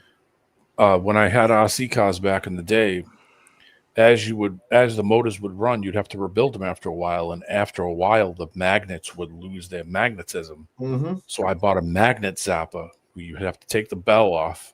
You'd have to pull the bearings out, put new bearings, take the armature out, sand the armature to clean it, then recoat it, and then you would take the magnets out of the can and put them in the zapper, and the zapper would remagnetize the magnets, and you would put them back in the can and put the whole motor back together again. Remember them little U-shaped magnets that were in the bottom of them, those little slot cars? Yeah. Yeah. They'd be inside that motor. I used to take the motors apart and get those magnets after the motor got fried out or something. I'd just take the magnets out. Yeah. But yeah, that's good old nuclear engineer, gunnery guy, fucking admiral of the British Navy, Craig. He says, "Oh yeah, magnets don't lose any energy," and I said, "Well, yes, they do. Sure, they do. You don't even have to." Tool. That's the problem. Like the tip of your screwdriver in, and it would magnetize it. Yeah. Yeah. And then you also had like another little piece you could flip over the front, and it would demagnetize it. I love having those magnetized screw bits. Those are the best because man, it's easier to just put the screw on it and reach in and fit it to wherever you're putting it, and have it on the bit. And if it's not magnetized, that thing will slip and slide off to the side and shit and piss you off and start throwing things. But we won't get into that. Yeah, we won't get into that. What would you say? Now we were talked a little bit ago about that Michael Aquino guy, right? And the daycare fiasco and all that shit that took place at the Presidio, and his involvement with it. No repercussions ever came about from it. And I think that there's more than just little isolated incidents like that. I think that there are a huge amount of maybe high priests and witches and things like that in our current military, in our government, in like the CIA and shit like that. I really do. Oh, of course. I mean, the CIA is not immune from fucking with the woo. You remember they had that thing, they made that movie, The Men Who Stare at Goats, based on that, having that psychic brigade and shit. Yep. So yeah, that's not new. This guy's even talking about it. Well, I lost him again. He turned into the sun. He went over the horizon. Oh, he's gonna come out of the water. There he is. That was just a picture of the sun. right before it landed. Scientists that were assigned to researching him started having the hitchhiker effect in their homes and their families. The branch of the CIA called MKUltra, and this branch, that was their thing, was that they got into the occult and esoteric, pretty much kind of like the Ahnenerbe was the Nazis' version. You know, they had several things like the Thule Society and Vril, but it was the Ahnenerbe who was really steeped in the occult as well as the Vril. But yeah, MKUltra, I mean, they would infiltrate seances. They would send members into seances. They actually openly talked with witches, active witches. In fact, one of the most well-known witches, this well-known witch was Sybil Leek. This lady, she was so well-known that H.G. Wells, Lawrence of Arabia, and Aleister Crowley all used to visit her back when she was 9 years old. Her family was that connected. In fact, when MKUltra was dealing with her and approaching her, she would tell them where the most active covens were, all the different locations of witches and covens all around the world. I mean, you know that also, what was it, Crowley and several of his colleagues, they all worked with British intelligence. So that's another thing, is like a lot of these people that are steeped in the occult and witchcraft and things like that, and demonic and satanic rituals, also have a lot to do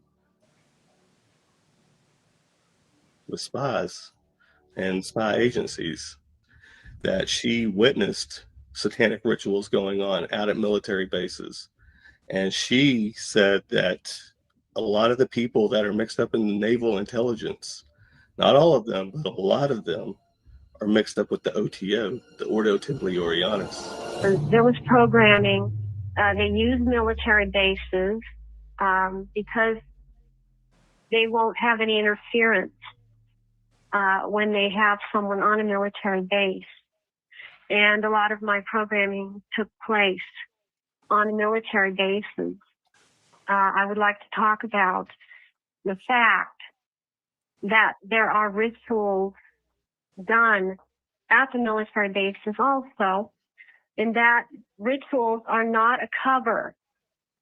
The people that do the mind control are involved, and rituals are very much a part of how they do things. I don't know if you've read the book about Laurel Canyon.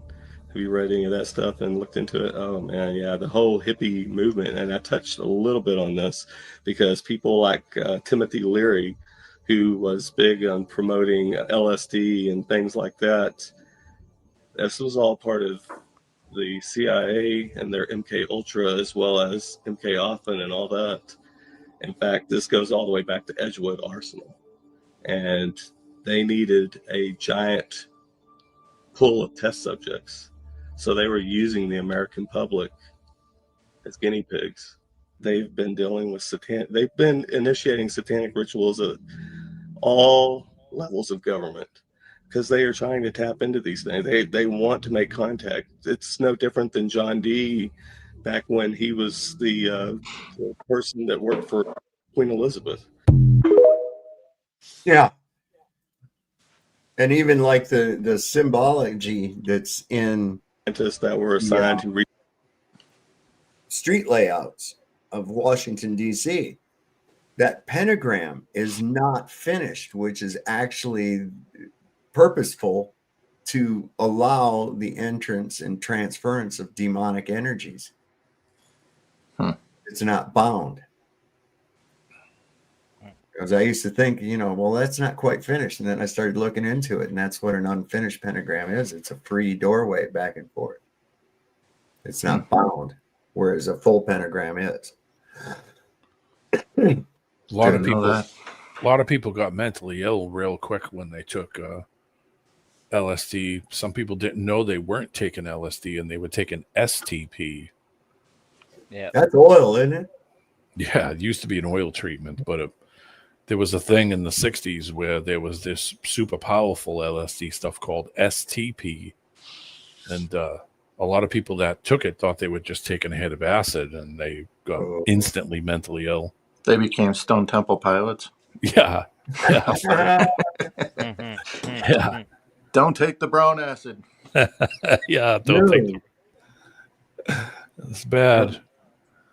Do not take the brown acid. Brown acid is bad. It's I remember actually that. pretty prevalent in the military. Have you ever seen the Woodstock documentary, the movie Woodstock? Yeah. That's I think compiled so. footage and everything. I think I've watched it. Yeah. I Isn't have it the pretty record. long? Like a couple hours long? Yeah, it's a few hours like long. 4 man. hours, 3, yeah. Some of the footage was burned in a fire. They found a bunch of extra footage With the massive footage.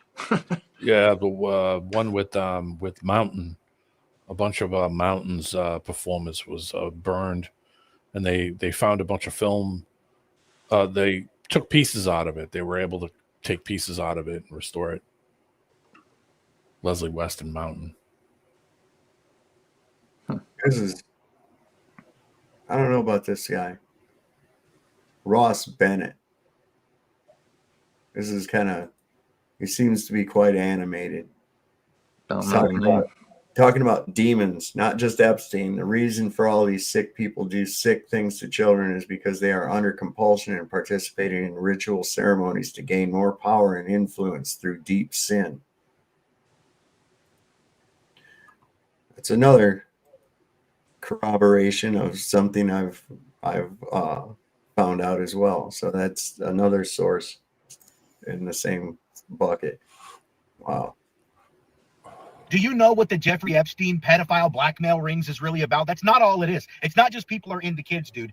The way that they do this is they are calling on demons inside of satanic ritual abuse ceremonies.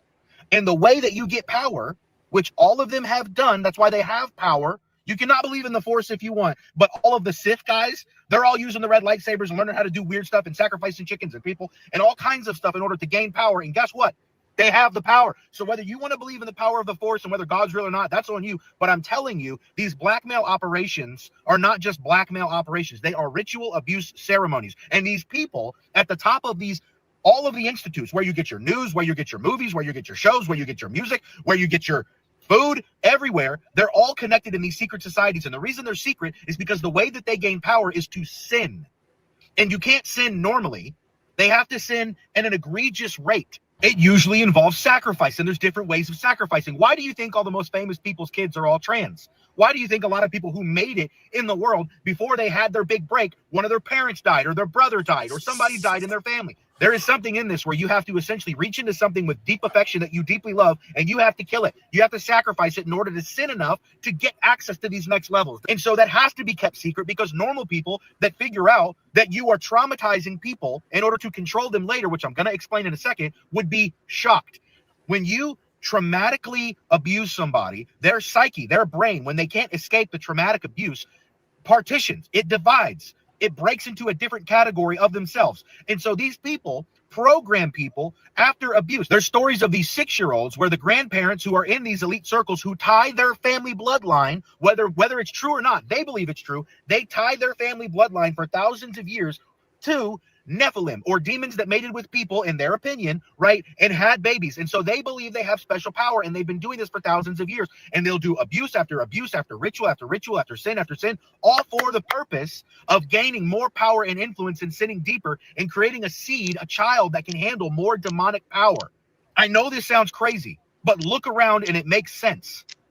They divide a person, like in Born Identity, where they shocked him. This grandfather of this Nathan Reynolds used to put him in the bathtub and drown him, essentially, and then bring him back up and CPR him and get him back to life. And then the traumatic abuse, then they reprogram you and they have a smell like lilac or something like that for you to trigger that different personality. That's how they're able, like Winter Soldier, right? Captain America. When he gives them that verbal command, 37942, you can buy. That's his handler, the person who was there during the traumatic breaking, like Kanye West and all them said that they have, that basically gives them cocktails of drugs and keeps them under control. The bad guys are real. All I'm saying is might be a good idea to pray a little. Go after Jesus. Woo! Spicy cheese curd taco. Yeah, no kidding. Right? you think he takes his Adderall orally or snorts it? Anally.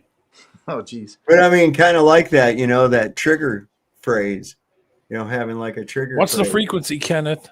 Yeah, right. Or that one you ever saw Al Roker freeze up? Yeah.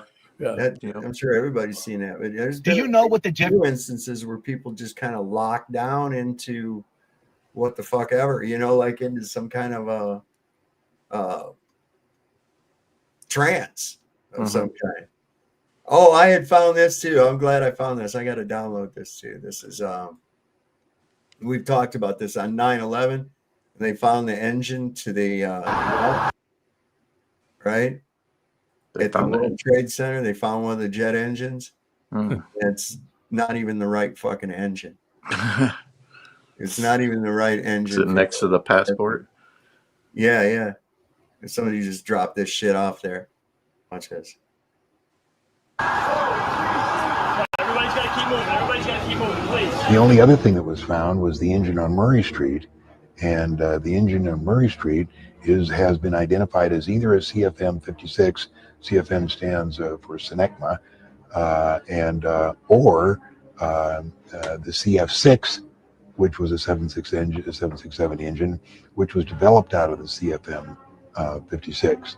But whichever one it was, the CF6 or the CFM 56, it had to be General Electric.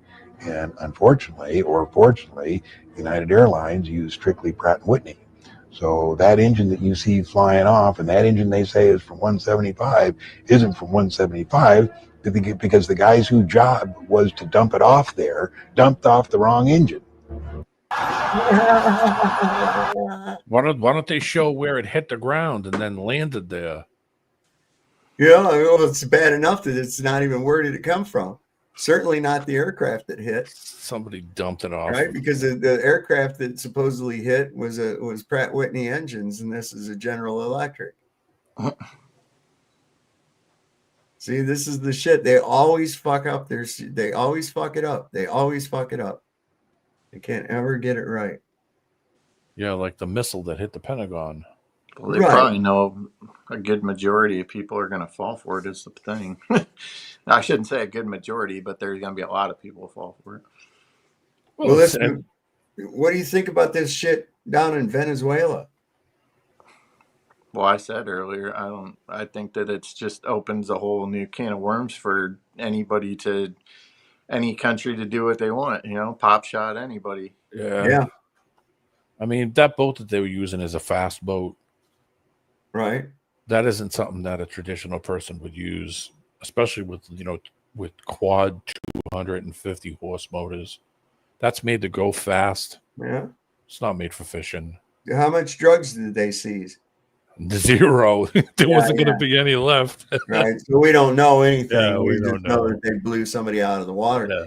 The Maduro is saying that it's it says Venezuela's Nicolas Maduro blasted U.S. accusations of drug trafficking, calling them the modern day Iraq has weapons of mass destruction. He warned Americans not to fall for another lie that could drag the nation into a never-ending war. And that's what I was saying about the Geneva Code, Geneva Conventions, Mandela, whatever. But anyway, Geneva Code about you can't fire until fired upon. Like, right. Nobody attacked the U.S. No. We're just supposed to believe that, we blew this thing up. Oh, it had fentanyl on it. Trust us. Like, okay. Yeah. Yeah. They threw one of them fucking field tests in the water near it and it came out positive, right? Came out blue. Yeah. Anyway, here's what he said. And for the deaf people, there's a little closed window box. Did you remember that on Saturday Night Live? When they'd have Garrett Morris, they'd put him down in the corner, and he's like, and also for the hearing impaired is Garrett Morris. Oh yeah. And so Starts yelling. Today in the news, and Garrett would be going, today in the news. It was fucking great. I miss those days. Venezuela es un país no relevante en materia de narcotráfico y en todas las. Hang on, I'll interpret this for you. We don't need the sound. Okay. Venezuela is not a relevant country in terms of drugs trafficking or in any related. So this lie is as crude and false as the claim that Iraq had weapons of mass destruction. It's a lies. And I say this to the American public. We may have differences in ways of thinking, in philosophy, in politics, and economics, but please don't let yourselves be fed one more lie for one more something about a war of South America. I can't read with all that down there. It says they only want to have peace. And I think, this is a convenient distraction as well. I mean, they're throwing everything. I fully expected by this point in time that Trump would have been starting to do some kind of tap dance with a top hat and a cane and shit to distract you. They've thrown everything in the book at us. Whatever happened to drill, baby, drill? Don't look at the fucking fraud, the Democrat hoax, but look into Bill Clinton, who's been to the island 28 times. What? Wait a second. I thought it was a hoax, but Bill Clinton's been to that island 28 times. And that's a pretty specific number, almost like there was a list or something, Yeah. I don't know. Whatever happened to drill, baby, drill? I mean, we don't have to go steal other people's oil. We could literally produce it here. It's just. I know. They talk so much shit. Oh, here's the thing about Witset's breath. Oh, boy. Someone who is really. This is my little vape right here. It's called Antarctic Breath. It's the strain that we're using. Is it seriously? No. Oh, okay. Well, I didn't know they got such. I don't know what it's called. Hold on, maybe it says on it someplace. There's so many freaking names for all the different strains of weed now. It's wild. This is called glizzy juice. Are you serious? That's what I mean right there. Yo, hot dog juice. That sounds kind of ghetto. Yeah. Yo, give me some of that glizzy juice, bitch. What's it supposed to be? There's like some breath. Sativa? What's up now? Is it supposed to be like a sativa indica hybrid? I don't know what it is. Say. It says cake on the other side. Cake. Cake, I think, is the brand. Yeah. It's disposable. Oh, it's a disposable one. Yeah. Yeah, Cake's the brand. They're pretty decent. I like them when I don't feel like hauling up the ball. Well, how's it make you feel? It feel like in the couch, or is it got you going? I don't know. I'm like a little bit of both worlds. I'm there. I'm just like sailing along. You know what I mean? Mm-hmm. This is great. Look at here. What's up now? Right? Is it purple? What, the smoke? No, the vape. Oh, this one. Yeah, that some of them are purple, some of them are blue. Oh yeah, I found it. Yeah, it's Cake brand. That's the brand. Yeah, this is the species though, or whatever it's called. Glizzy juice. Wow. For Rizzle Mashizzle or whatever. Right? Someone who is really working in Antarctica in December, this is what their breath looks like. So when Witsit is doing his live stream video, someone asked him, why can't I see your breath if you're in Antarctica? Why isn't your breath on?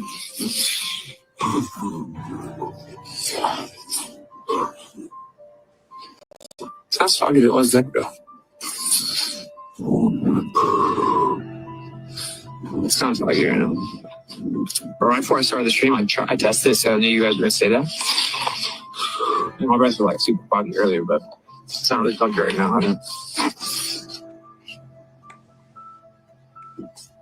No humidity? Yeah, of course. I mean, it's super dry here. That's why my lips are super chapped. It's not even windy. My lips are super chapped. Hey, so he turns the camera off because he's worried about what somebody's going to say on the live stream, supposedly why he's gone to get his gloves. Now, let's look at the footage where he goes to get his gloves before he comes back and turns the camera on. Okay, let me hit play. There's Witsit right here coming out of the shed. Now, he walks back over. Now, his camera's right on top of this funny-looking thing here with the blue thing, and his laptop's there with the camera on it. So let's zoom in. Now, notice before he turns the camera on, he squats down and hitting the vape. You can see the little smoke coming out of the vape. He then reaches up, turns the camera back on, and blows out his vape. Check it out. There's a little breath. What's up now?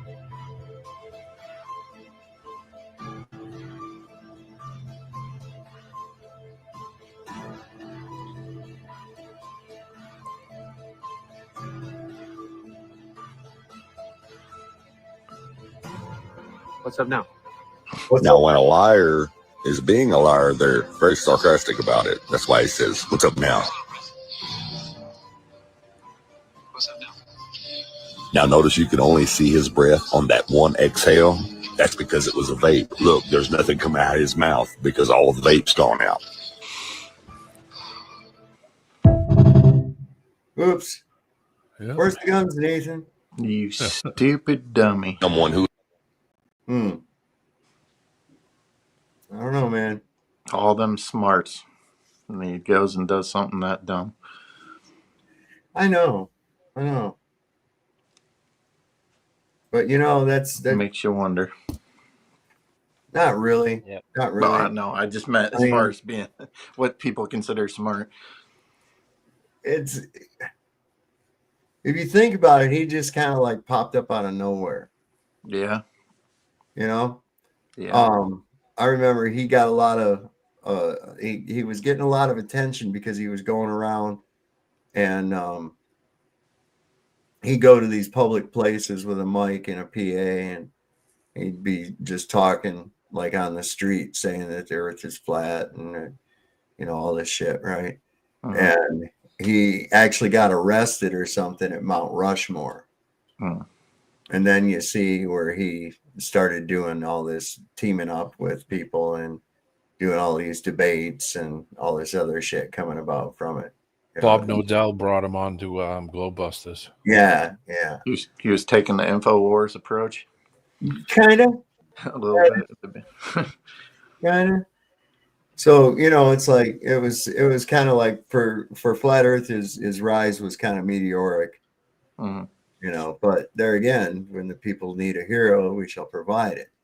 And that was the whole thing, was they were counting on these people having enough sycophants that they were going to be like Pied Pipers leading the flat earthers back over to globe, you know, and it didn't work. It didn't work at all. Somebody brought up the other day too, and then I got to thinking about it, you know, before this whole TFE debacle, that they're running around and be like, will you end your channel if we see the 24-hour sun, you know? And then I think that's why they're coming back around again, because they found that it's like, no, nobody's ending that freaking channel because you of your dumb little BS experiment, supposed experiment. And which was, you know, wasn't an experiment. Nobody's going to make one observation and then, you know, draw a conclusion. Yeah. That's not how it works, man. Yeah. You got to have more. Yeah. So I look at it this way. What did they prove? What did they dispel? Nothing. Proved Duffy was a fraud. That's what they proved. Yeah, that didn't, them going there and doing that didn't disprove anything. That didn't disprove anything anyone's been talking about for 7-8 years. Listen, it's exactly what I said before. I said, look, we're going to be in the same boat as we were before they did this. Yep. Questionable video and testimony of less than credible people. Yep. It's what you're going to end up with. And here we are. Somebody else's stories. And here we are. It didn't settle anything, even though Duffy keeps trying to puff it out there that he cut a big hog in the ass, and because it was in the Jerusalem Times. The Post. Or Post or whatever the fuck. Come on, get it right. Yeah. That's that one they give away for free on the buses. On the train. Yeah. Yeah. No thing. I found a Jehovah's Witness pamphlet, you know. I'd rather. Yeah, he pretty much gave away who was backing this whole thing, right? Yeah, right. At least my opinion. That's the whole thing. And I'm looking at this and I'm like, you can't be for real. You know, you're going to sit there and claim victory. If you claim such victory, but you're going to put such conditions on anybody that's going to debate you on this shit, you're going to put stupid conditions on them, like you can't mention anything about a globe. What the fuck is that? Well, I didn't do that. Well, no. And the thing is, I could have done it without that. Right? Yeah, I know. Oh, but the bottom line is this, and this is where they get it out of their, and this, they rely on this like almost exclusively. Everything that they rely on is, of course, deceptive. And the first and foremost thing is that they want you to prove a negative. Okay. They have a reversal fallacy that they use as if your observation has the burden of proof. That's not it. We all observe the same thing. Okay. Yep. Your claim goes against observable reality. So since no one has a firsthand observation of a globe Earth, the claim of the globe Earth is the positive claim, and therefore it carries the burden of proof. So the ball's in their court when it comes to that. And they don't seem to realize that. That's one of their biggest crutches right there, is that reversal fallacy. Without that, they can't hold anything. It's that simple. There was another point I was going to make about that, but I forgot what it was. Perhaps it'll come to you, probably. It probably will. Oh, the dishonesty and shit that they use. All right, so when like they say, well, look, it's flat Earth, you would see the sun, blah blah blah, all this time, and this, that, and the other, and it would never set, and all this other. And then what they'll do is they'll go and show you a 2D third-person perspective diagram incorporating Euclidean geometry. Well, is that how you view the sun? Yeah. By watching somebody else look at the sun in 2D? No, that's not how that works. We see in perspective geometry. We don't see in Euclidean geometry. We see in perspective. And this whole idea that, oh, look here from this third person perspective. No. It's from a first person perspective. I mean, then you turn around and want to talk about celestial navigation, when it incorporates that very same principle. You're like, wait, you can't have it both ways. And that's what they always want to have. They always want to have it both ways. I think the funniest thing was that guy sitting there crowding out about fucking Cavendish, and then his AI turns around and tells him that it's Einstein. And I said, well, that means that Cavendish is full of shit, doesn't it? Well, no, not necessarily. Maybe it's both. No, it's not either one. Maybe. And that's always where you end up, is in the realm of maybe. Yeah, no kidding. All these hypothetical nonsense bullshit. Because that's what most of it is just hypothetical nonsense bullshit. You have to have a lot of faith to believe in it. Yep. Let's see what we got here. Michelson-Morley experiment in the 1880s proved the Earth was stationary, and Albert Einstein claimed this was a serious embarrassment and intended to disprove it with his relativity theory, but later admitted that he had failed to do so. We are conditioned to think that the heliocentric model is scientifically superior to the geocentric model, but when we apply scientific reasoning, we discover that this is not true. Contrary to popular thought, the scientific community has disputed the heliocentric model for centuries, such as the Earth's curvature. According to the heliocentric Earth model, the Earth is 24,000 miles in circumference, and if one were standing at sea level, they should only be able to see less than 3 miles before the surface of the Earth curves out of view. But this has been proven to be false for centuries, from the Bedford level experiments of 1838 to modern photography. This photograph of Chicago was taken almost 60 miles away from Grand Mere State Park in Michigan. On a spherical Earth, this would be impossible. Using the Pythagorean theorem and the current dimensions of the Earth, the top of the tallest skyscraper should be 900 feet below the observable horizon.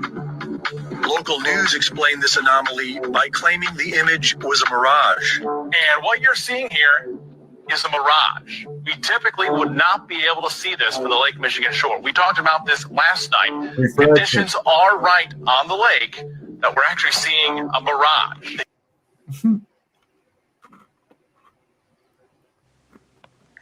Refraction, man. You know it. Refracted gravity. Michelson Morley Fucking crazy people, man. That building, those buildings would be how many feet below the supposed curve? If that was... They would be tilted away too. Well, that too, yeah. Leaning back. Yeah. So they'd be even shorter. I know, and this is it. They don't. It's almost. I don't know how they can have such two-dimensional thinking. And what a mirage, does that go away? That doesn't go down, right? Well, mirage is inverted.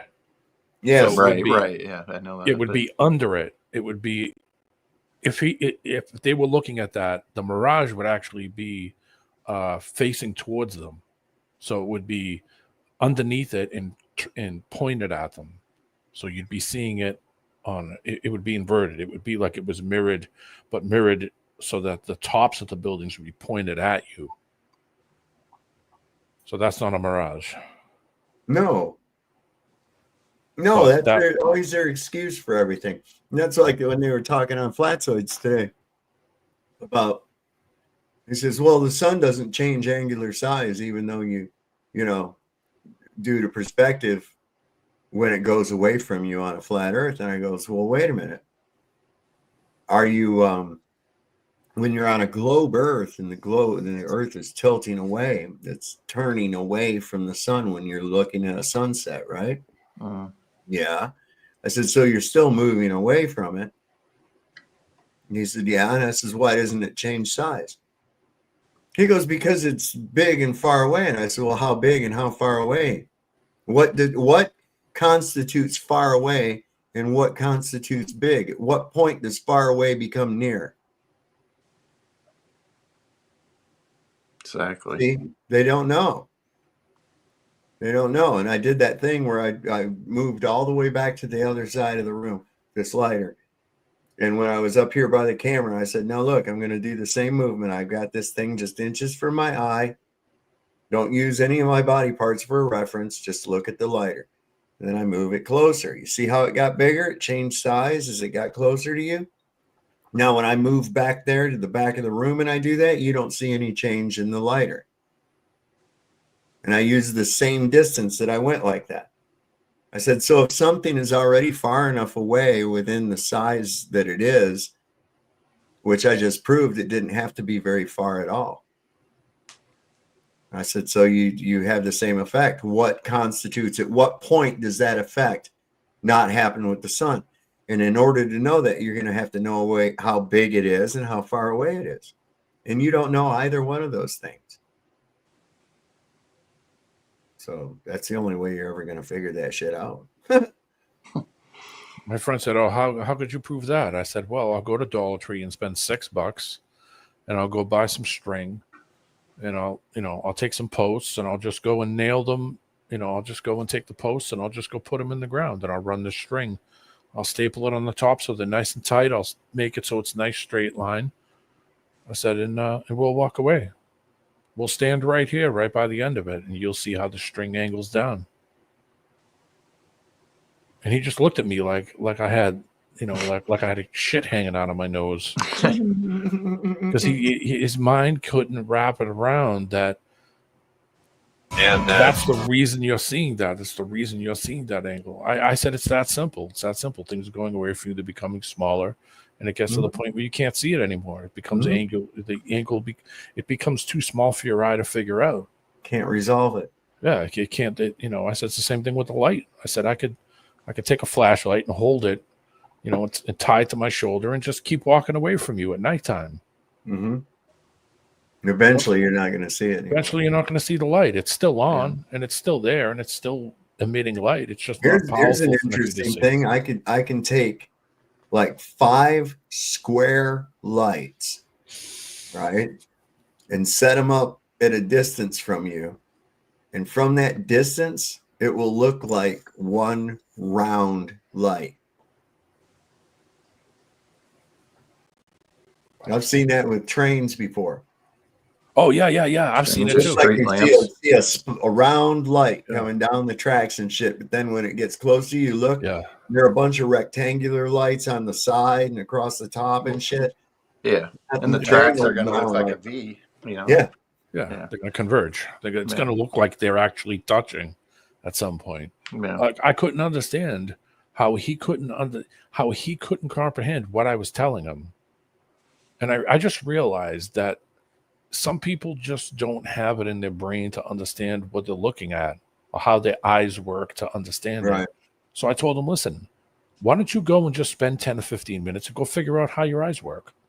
Go to the beach. Go look at some stuff going away from you. Go look at some telephone poles, some guardrails. You know, go out for a day. Go wander around. Come up with some ideas and go test it yourself.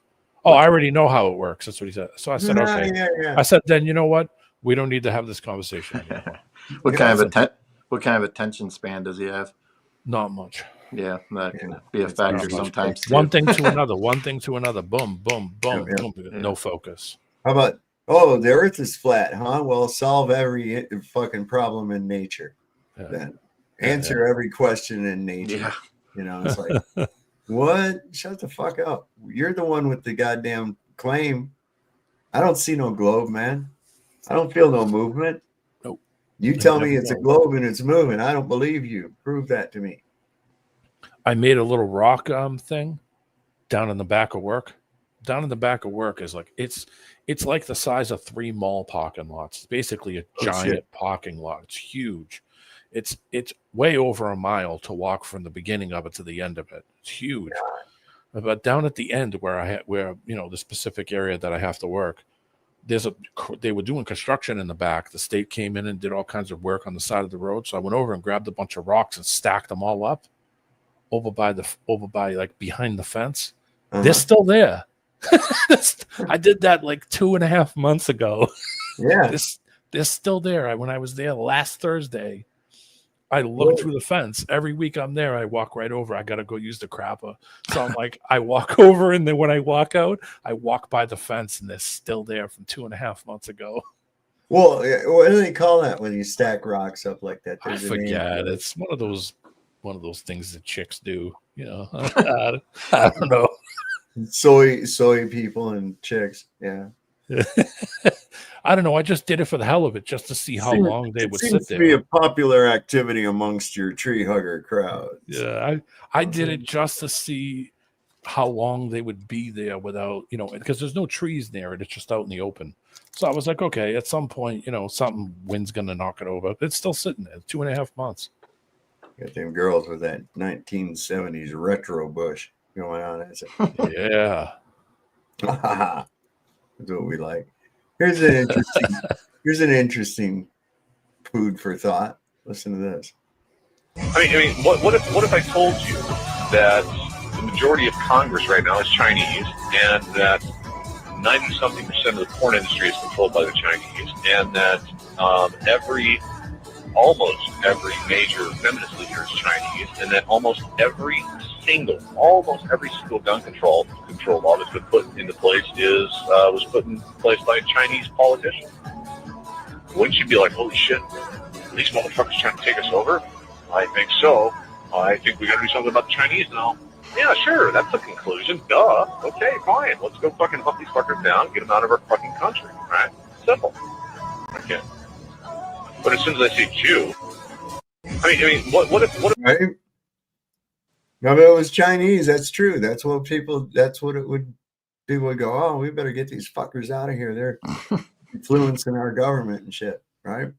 Mm-hmm. You point it out and say, well, look, all these people that are Jewish, it's the same thing. We're just not really Chinese. We were actually talking about this. Oh, well, it's anti-Semitic. Oh, really? Now it's okay. So is something Wong going to be able to go to college here? Like they're going to be able to, you know, he got deported. I was just wondering if he's going to be able to come back and go to the universities. I don't know. He's kind of free Palestine aligned, and I don't think that sets real well with our Jewish president and his Jewish. That makes sense. He's done then. You're saying he's forget about it. We might see him back. We never know. You know, he's sneaky. Forget about it. He has ninja skills. He's got good ninja skills. How's his cousin? Holy fuck.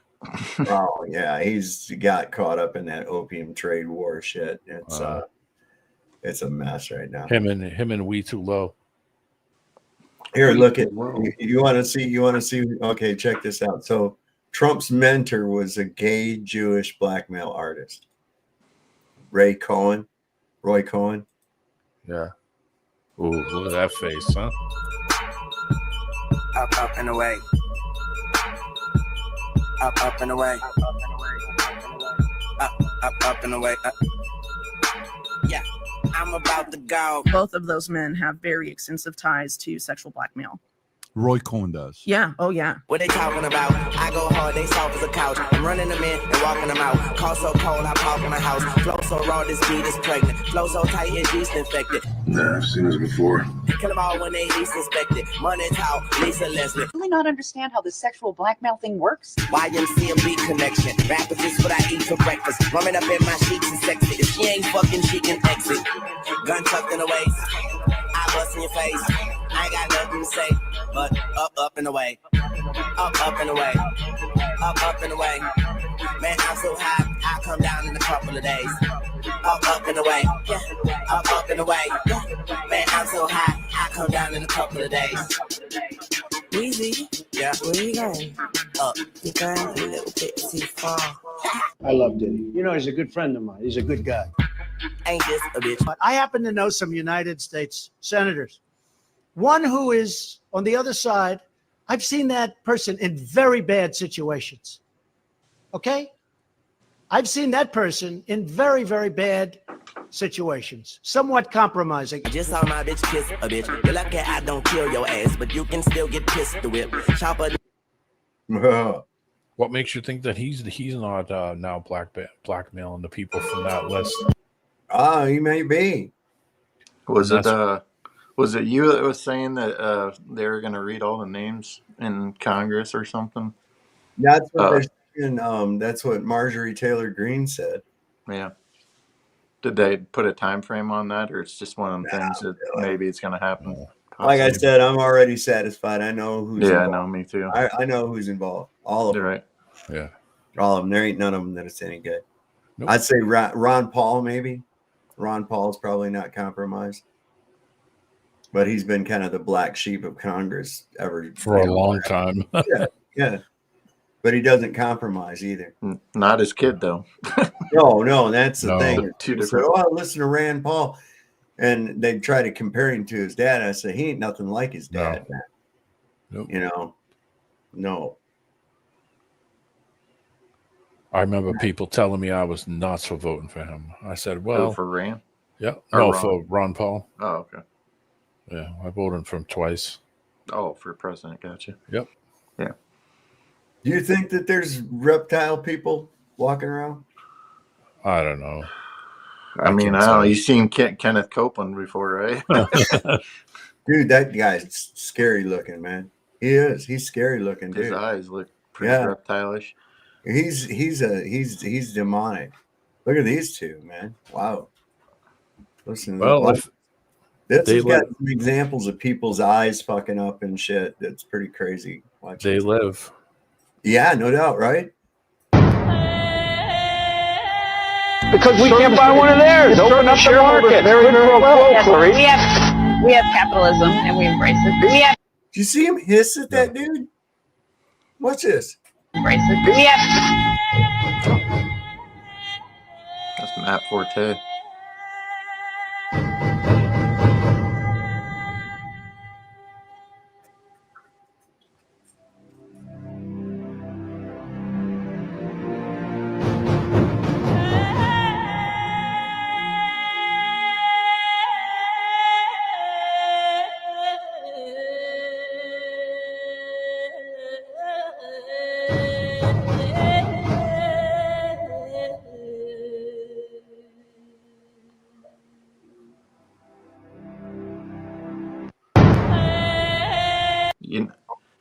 And I've seen other instances of that shit too, man. You know, all right, here's a good one. So I don't know if you know who she is. Sabrina Carpenter. She's like this pop star that everybody's digging right now, whatever.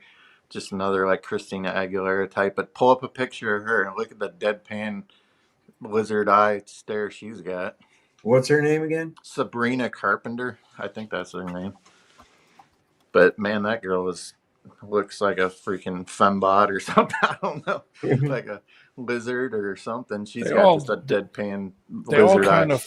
They all kind of fit in that cookie cutter mold of pop stars, huh? Oh, She reminds me of what's her name, Christina Aguilera, pretty much. I mean, they're just another. Well, that's what they do. They had their type. Look at her.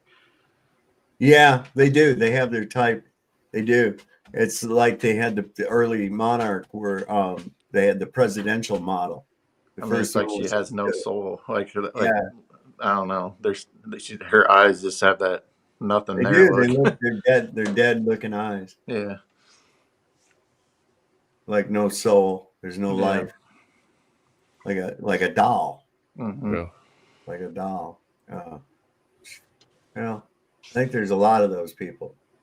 I think there's a lot of soulless people running around. I really do. Guys, I might hang it up. You what? I might take off.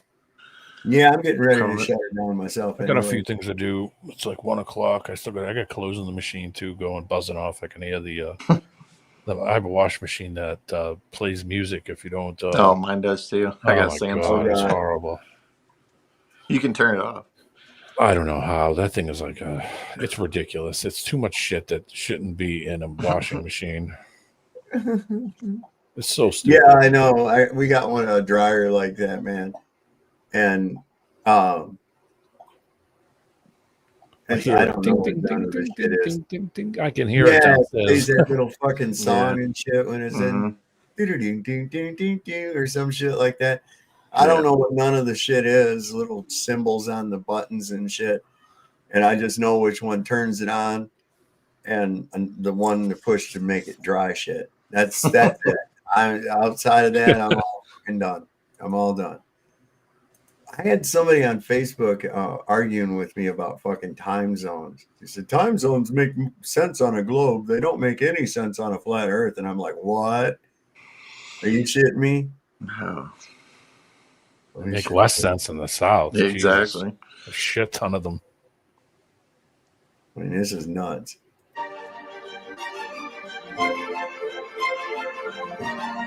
Make perfect sense on a flat.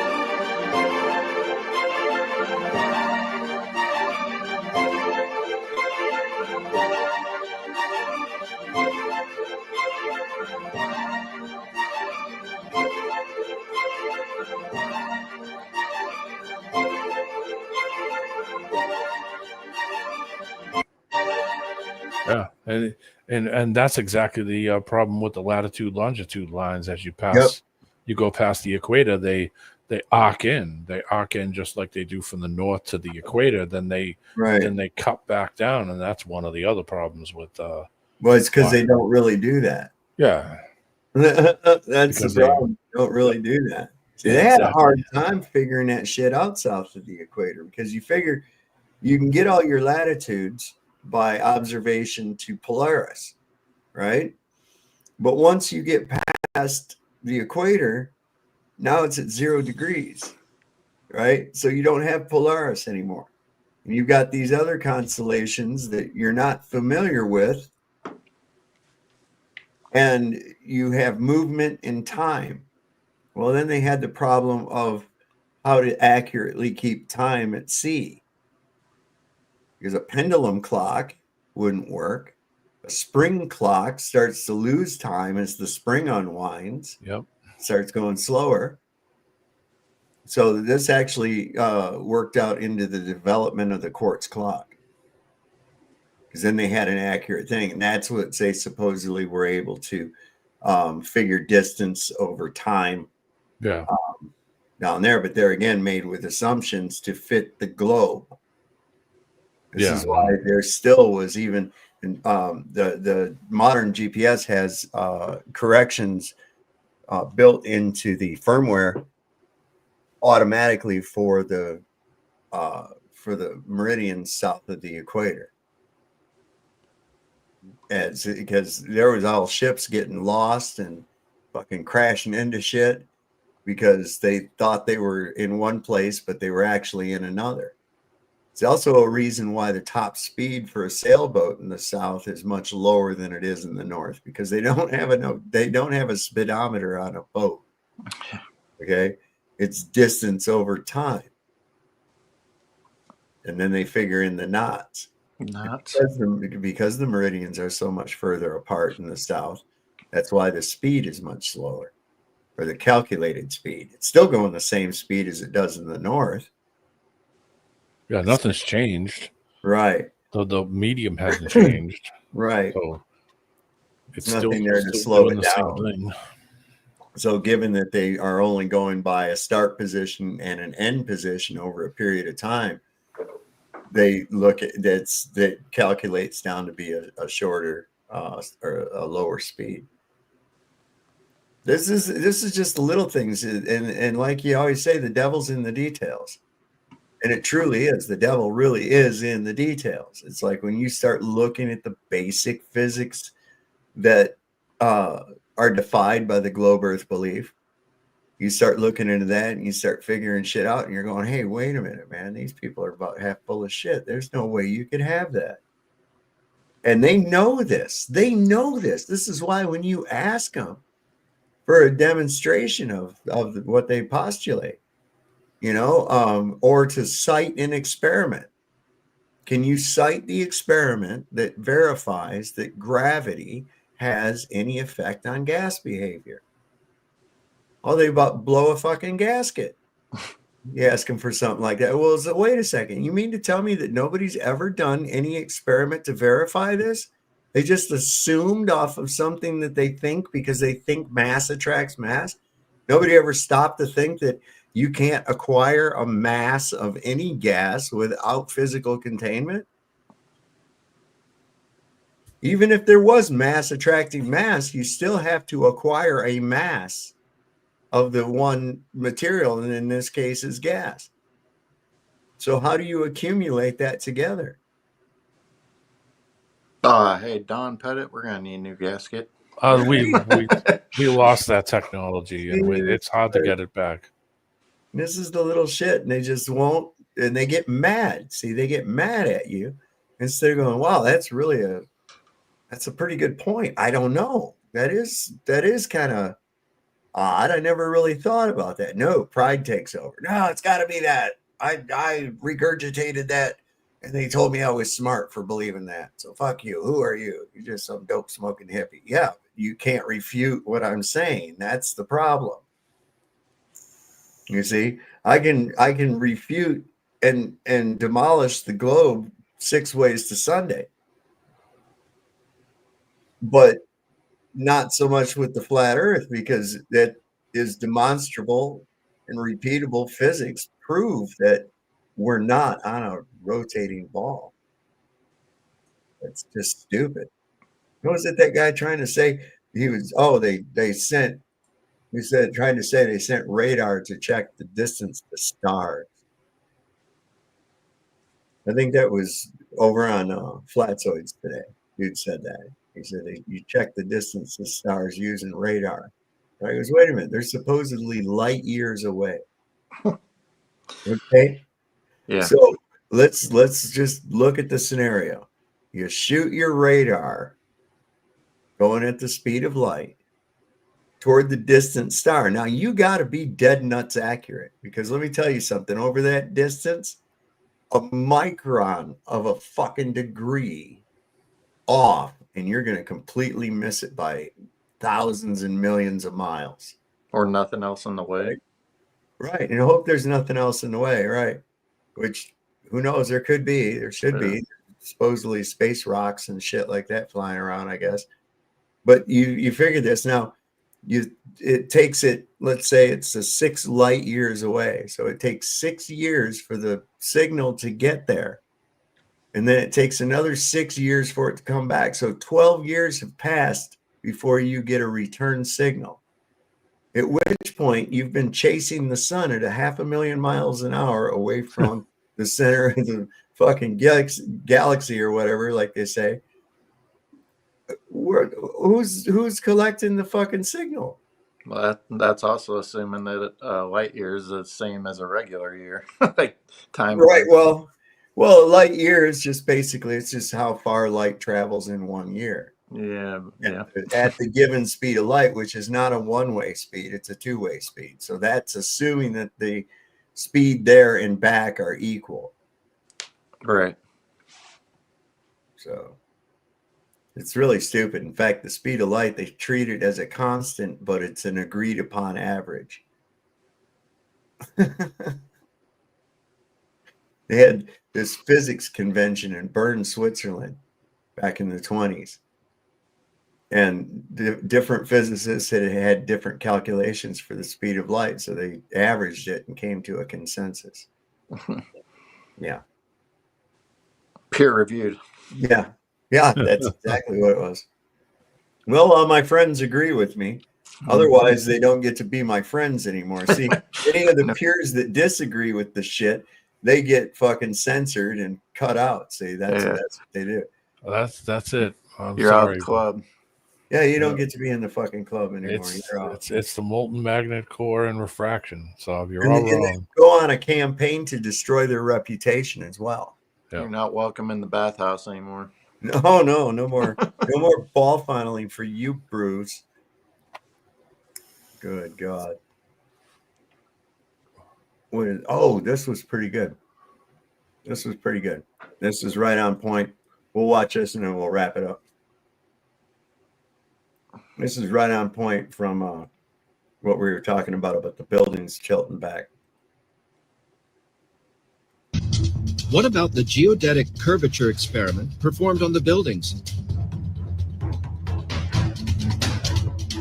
Measurements were done of the bases and tops of 2 buildings, one in Torres, Rio Grande do Sul, and another in Natal, Rio Grande do Norte, 3,050 kilometers apart from each other.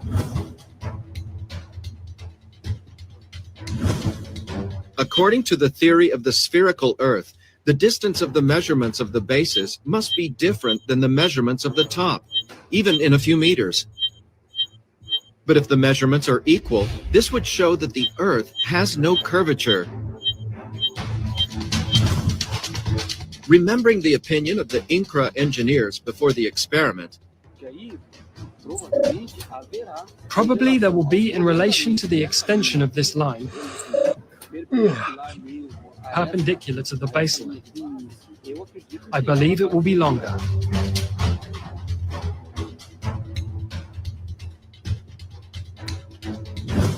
Thinking of the Earth as a globe, the initial expectation was that the measurements were different.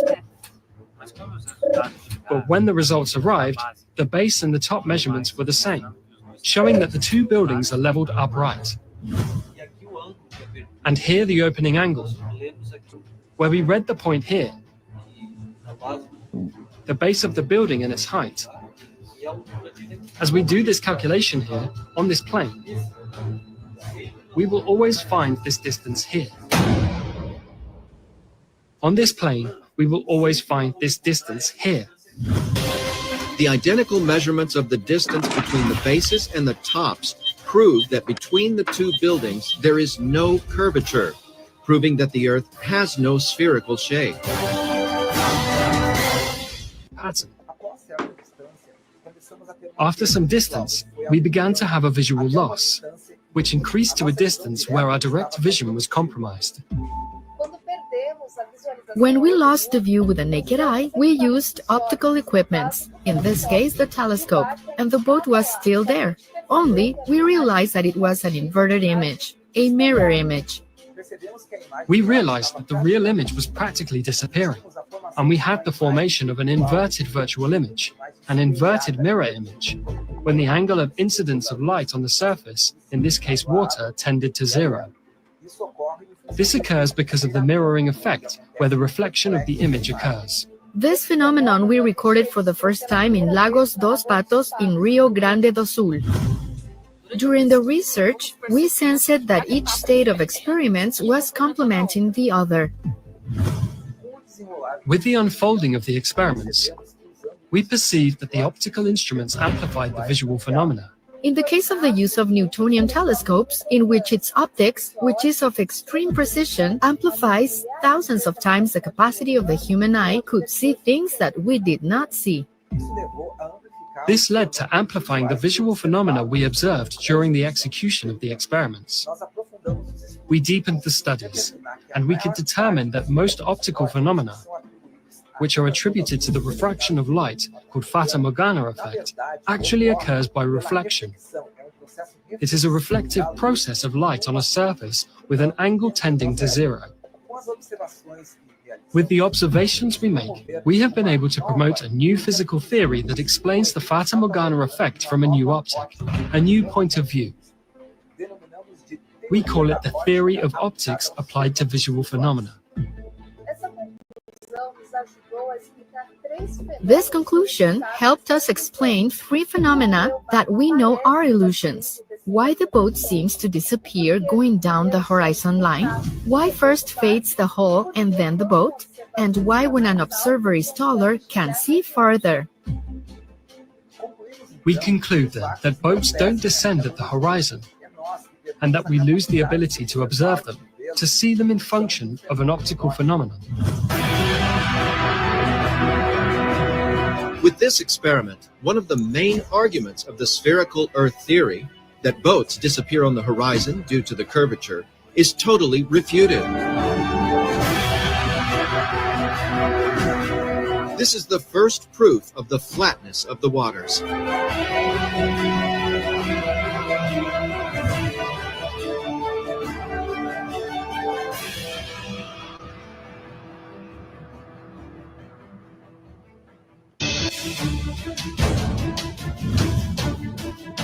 Among the long-distance viewing experiments performed with telescopes, the one with the greatest impact was at Lake Titicaca, where the team tried to record images at 100. I had to laugh at that. Lake Titicaca. Hey, can you drop the link to this up? Yeah. Thanks. This is an old video too. I'll have to do it after after it finishes. It's about another minute, but I'll get it for you. Yeah. Kilometers. The site was chosen due to the low humidity of the air at certain times of the year, which is a prime factor for the result.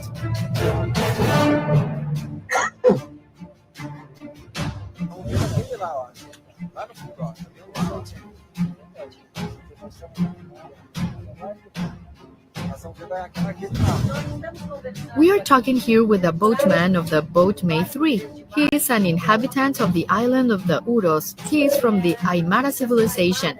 Is it possible to see the other side of the margin? Or is this not possible? Yes, it is possible.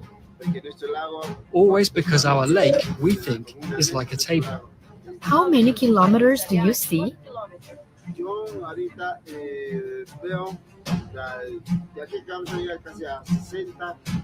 I can see almost 60 or 50 kilometers. Normal, no binoculars, nothing? Yes, normal, without binoculars.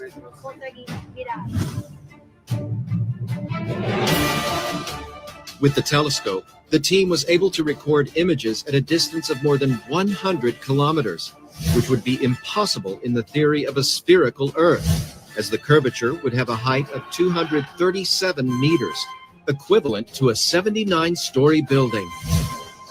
This experiment is yet another proof that the Earth cannot be a sphere. Oh, pretty cool. Yep, right on the money. Yeah, that's a good one. What? That's an older video too. That's from quite a ways back. Yeah, man. I remember seeing that, in the like 2014, 2016, right around that era. You get to see that there? Yeah. Thanks. All right, cool. Yeah, that's a good one. You know what? I also want to download that. Yeah, it's a good one. But it is true because those buildings would have to be level And if it's curved, anywhere you're standing would be level. So the building would have to be standing straight up, which means that it would have to be tilted to vertically. So, yeah, you know, it just wouldn't work if everywhere you stop is level and you're standing. Let's say you could do that, and you're on the globe and you're on the surface of it, and you stop and you're level. Well, you're standing straight up. I mean, even your body would start to do that. It would start to tilt away from each other, from where your head would actually be. Your head and feet would be at different points too. So I mean, anything. Well, yeah, I mean, geez, this whole thing too is you have this really incredible thing called a vestibular system. Yeah, you would auto-correct yourself. Yeah. Now, you can throw that out of whack by you spin yourself around in some circles and shit, and you get a little bit dizzy. That's because you fucked up your equilibrium, right?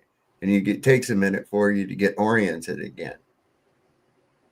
This is called your vestibular system. It's due to little things in your ears, and shit, and it's really quite remarkable. Again, yeah, product of an accident.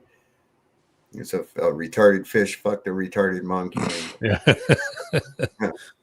Left Kung Fu Shaolin has pretty good videos about that kind of thing. But yeah, I mean, it's just like you would know. Yeah. And people that say, "Oh, if you're on an airplane, you don't know your move." Yes, you do. Walking up a very steep hill and you turn yourself sideways. What do you do? Yeah. Well, you have one leg straight and you have one leg bent ups, and you're auto-correcting yourself at all points. Right. You don't just stand perpendicular to the hill. You stand perpendicular to level. Yep. You try to get yourself plumb or right. Uh-huh. Yeah. See, I don't know how these people can live. I don't know. Do you think it's a mental condition? Yes, I do. I absolutely do. I'm coming to that conclusion that that's a mental deficiency. Oops. I broke something. There we go. Fixed it. Watch the Apollo 11 footage carefully. Armstrong steps onto the moon. The camera pans, tilts, and zooms as if a cameraman were already there waiting. But who operated it? NASA says the lunar module had a remote-controlled camera mounted on it. Fair enough, until you notice something strange. Perfect framing, smooth pans, and even tilt adjustments that match Armstrong's movements almost theatrically. Here's the question. How could 1960s remote technology achieve cinema-level precision in a hostile vacuum with no delay? We're talking about a live broadcast from 238,000 miles away. Even today, controlling a robot remotely across long distances introduces lag. Yet in 1969, with primitive tech, NASA delivered flawless camera work on the first try. Then comes the kicker. When Armstrong left the module, who zoomed the shot outward to capture the scene? NASA claims the camera was pre-programmed, but watch closely. The framing adapts dynamically, almost anticipating human motion. That's not automation, that's a cameraman. So this turns the moon landing into a stage production where every angle was carefully directed. And if cameras on Earth struggle in extreme temperatures, how did one exposed on the moon survive swings from minus 250 degrees to plus 250 degrees without frying circuits or freezing lenses? The Apollo broadcast wasn't a miracle of engineering, it was a miracle of filmmaking. Maybe, just maybe, the only real camera operator wasn't on the moon at all, but behind the curtain here on Earth. This is for entertainment purposes. Yep, right on. Indeed. Well, I was entertained. Poor guy's still there, too. Yep. He's still Watch up the there. Apollo 11. That's what they've been trying to get the moon landing. Keeping them in a basement, making videos constantly. They're trying to get back up there and get him home. He hasn't eaten in a long time, man. He's up there eating those fucking astronaut tubes of food and drinking Tang. It's all Tang. Tang. Good God. Tang. It's Tang and applesauce. Yes, Tang and applesauce. Boy, if that ain't gonna give you the shits after. That just sounds terrible. I like Tang. Tang actually was kind of interesting. I had a decent taste to it. I had it when I was a kid. It definitely changed over time. Flavor Yeah, it did. wise, profile. The last time I ever saw it and bought it because I saw it and I was like, "Oh wow, Tang!" It was in a bag. It wasn't even in a container like it used to be. It used to come in a glass jar. Well, when I first got it when I was a kid, it was in like the same container like the lemonade mix came in. Yeah. You know, like the plastic. Yeah. It was like Sunny Time. It was in a glass jar. Yeah. Yeah, that's way before me. They had one they had one that if you bought it, it was like a 2-pack.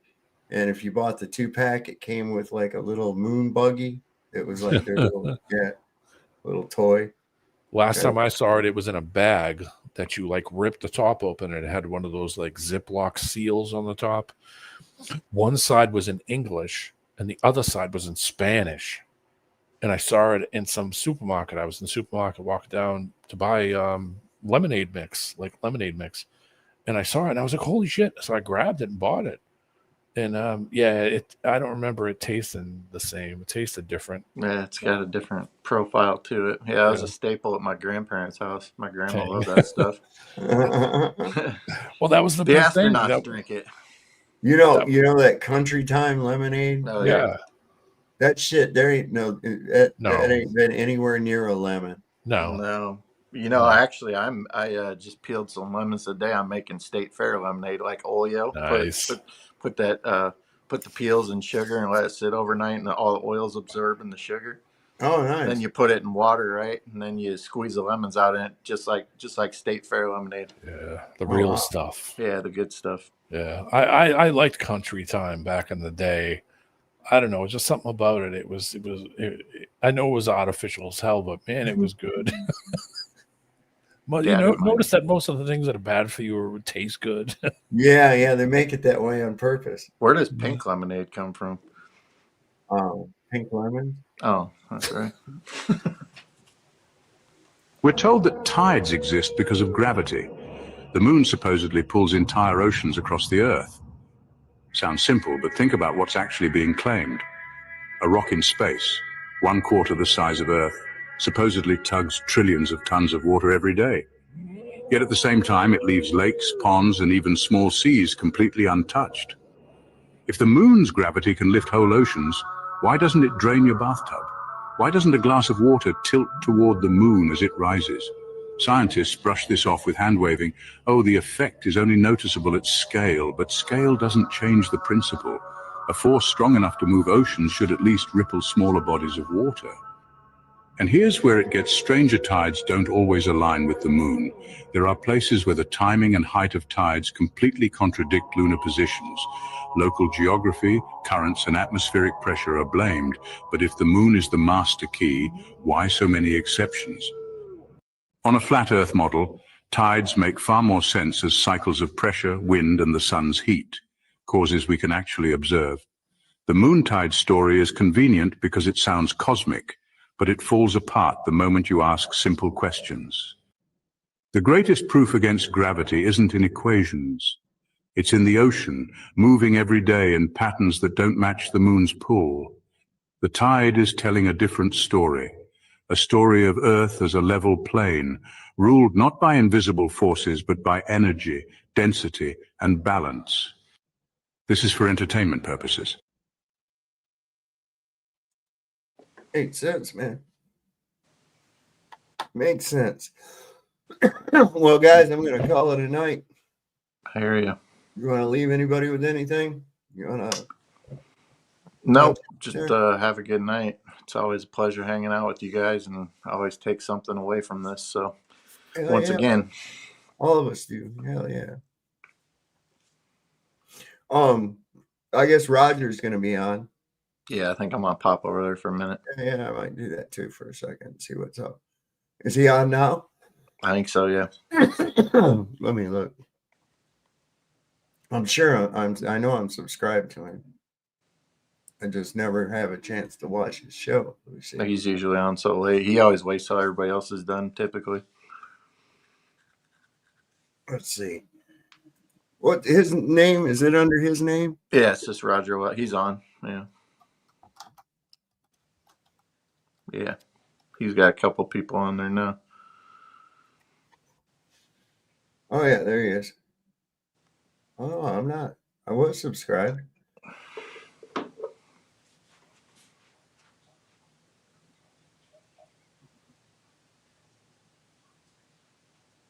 He's on. Well, all right, guys. Thanks for coming on. Everybody. Good to see you guys. Good to see everybody in chat. Saul, thanks for having me. Wanted to Good to thank see you, Diana Allegro. Cubby. Diana Allegro for your donation. That was very nice of you. The rest of you that have donated over the past weeks, thank you so much. It is very much appreciated. And Chad and D-Man, great to have you guys on again. I love having you guys. You're great. We bounce off each other really quite well, I think. It's pretty good. I agree. All right. Well, like we always like to say, don't forget the Lord loves the working man. Don't trust Whitey. See your doctor and get rid of him because he'll probably kill you. And if you heard the shot, it probably wasn't meant for you. We'll see you next time on Sovereign Soul, Unchained Mind. Good night, everybody.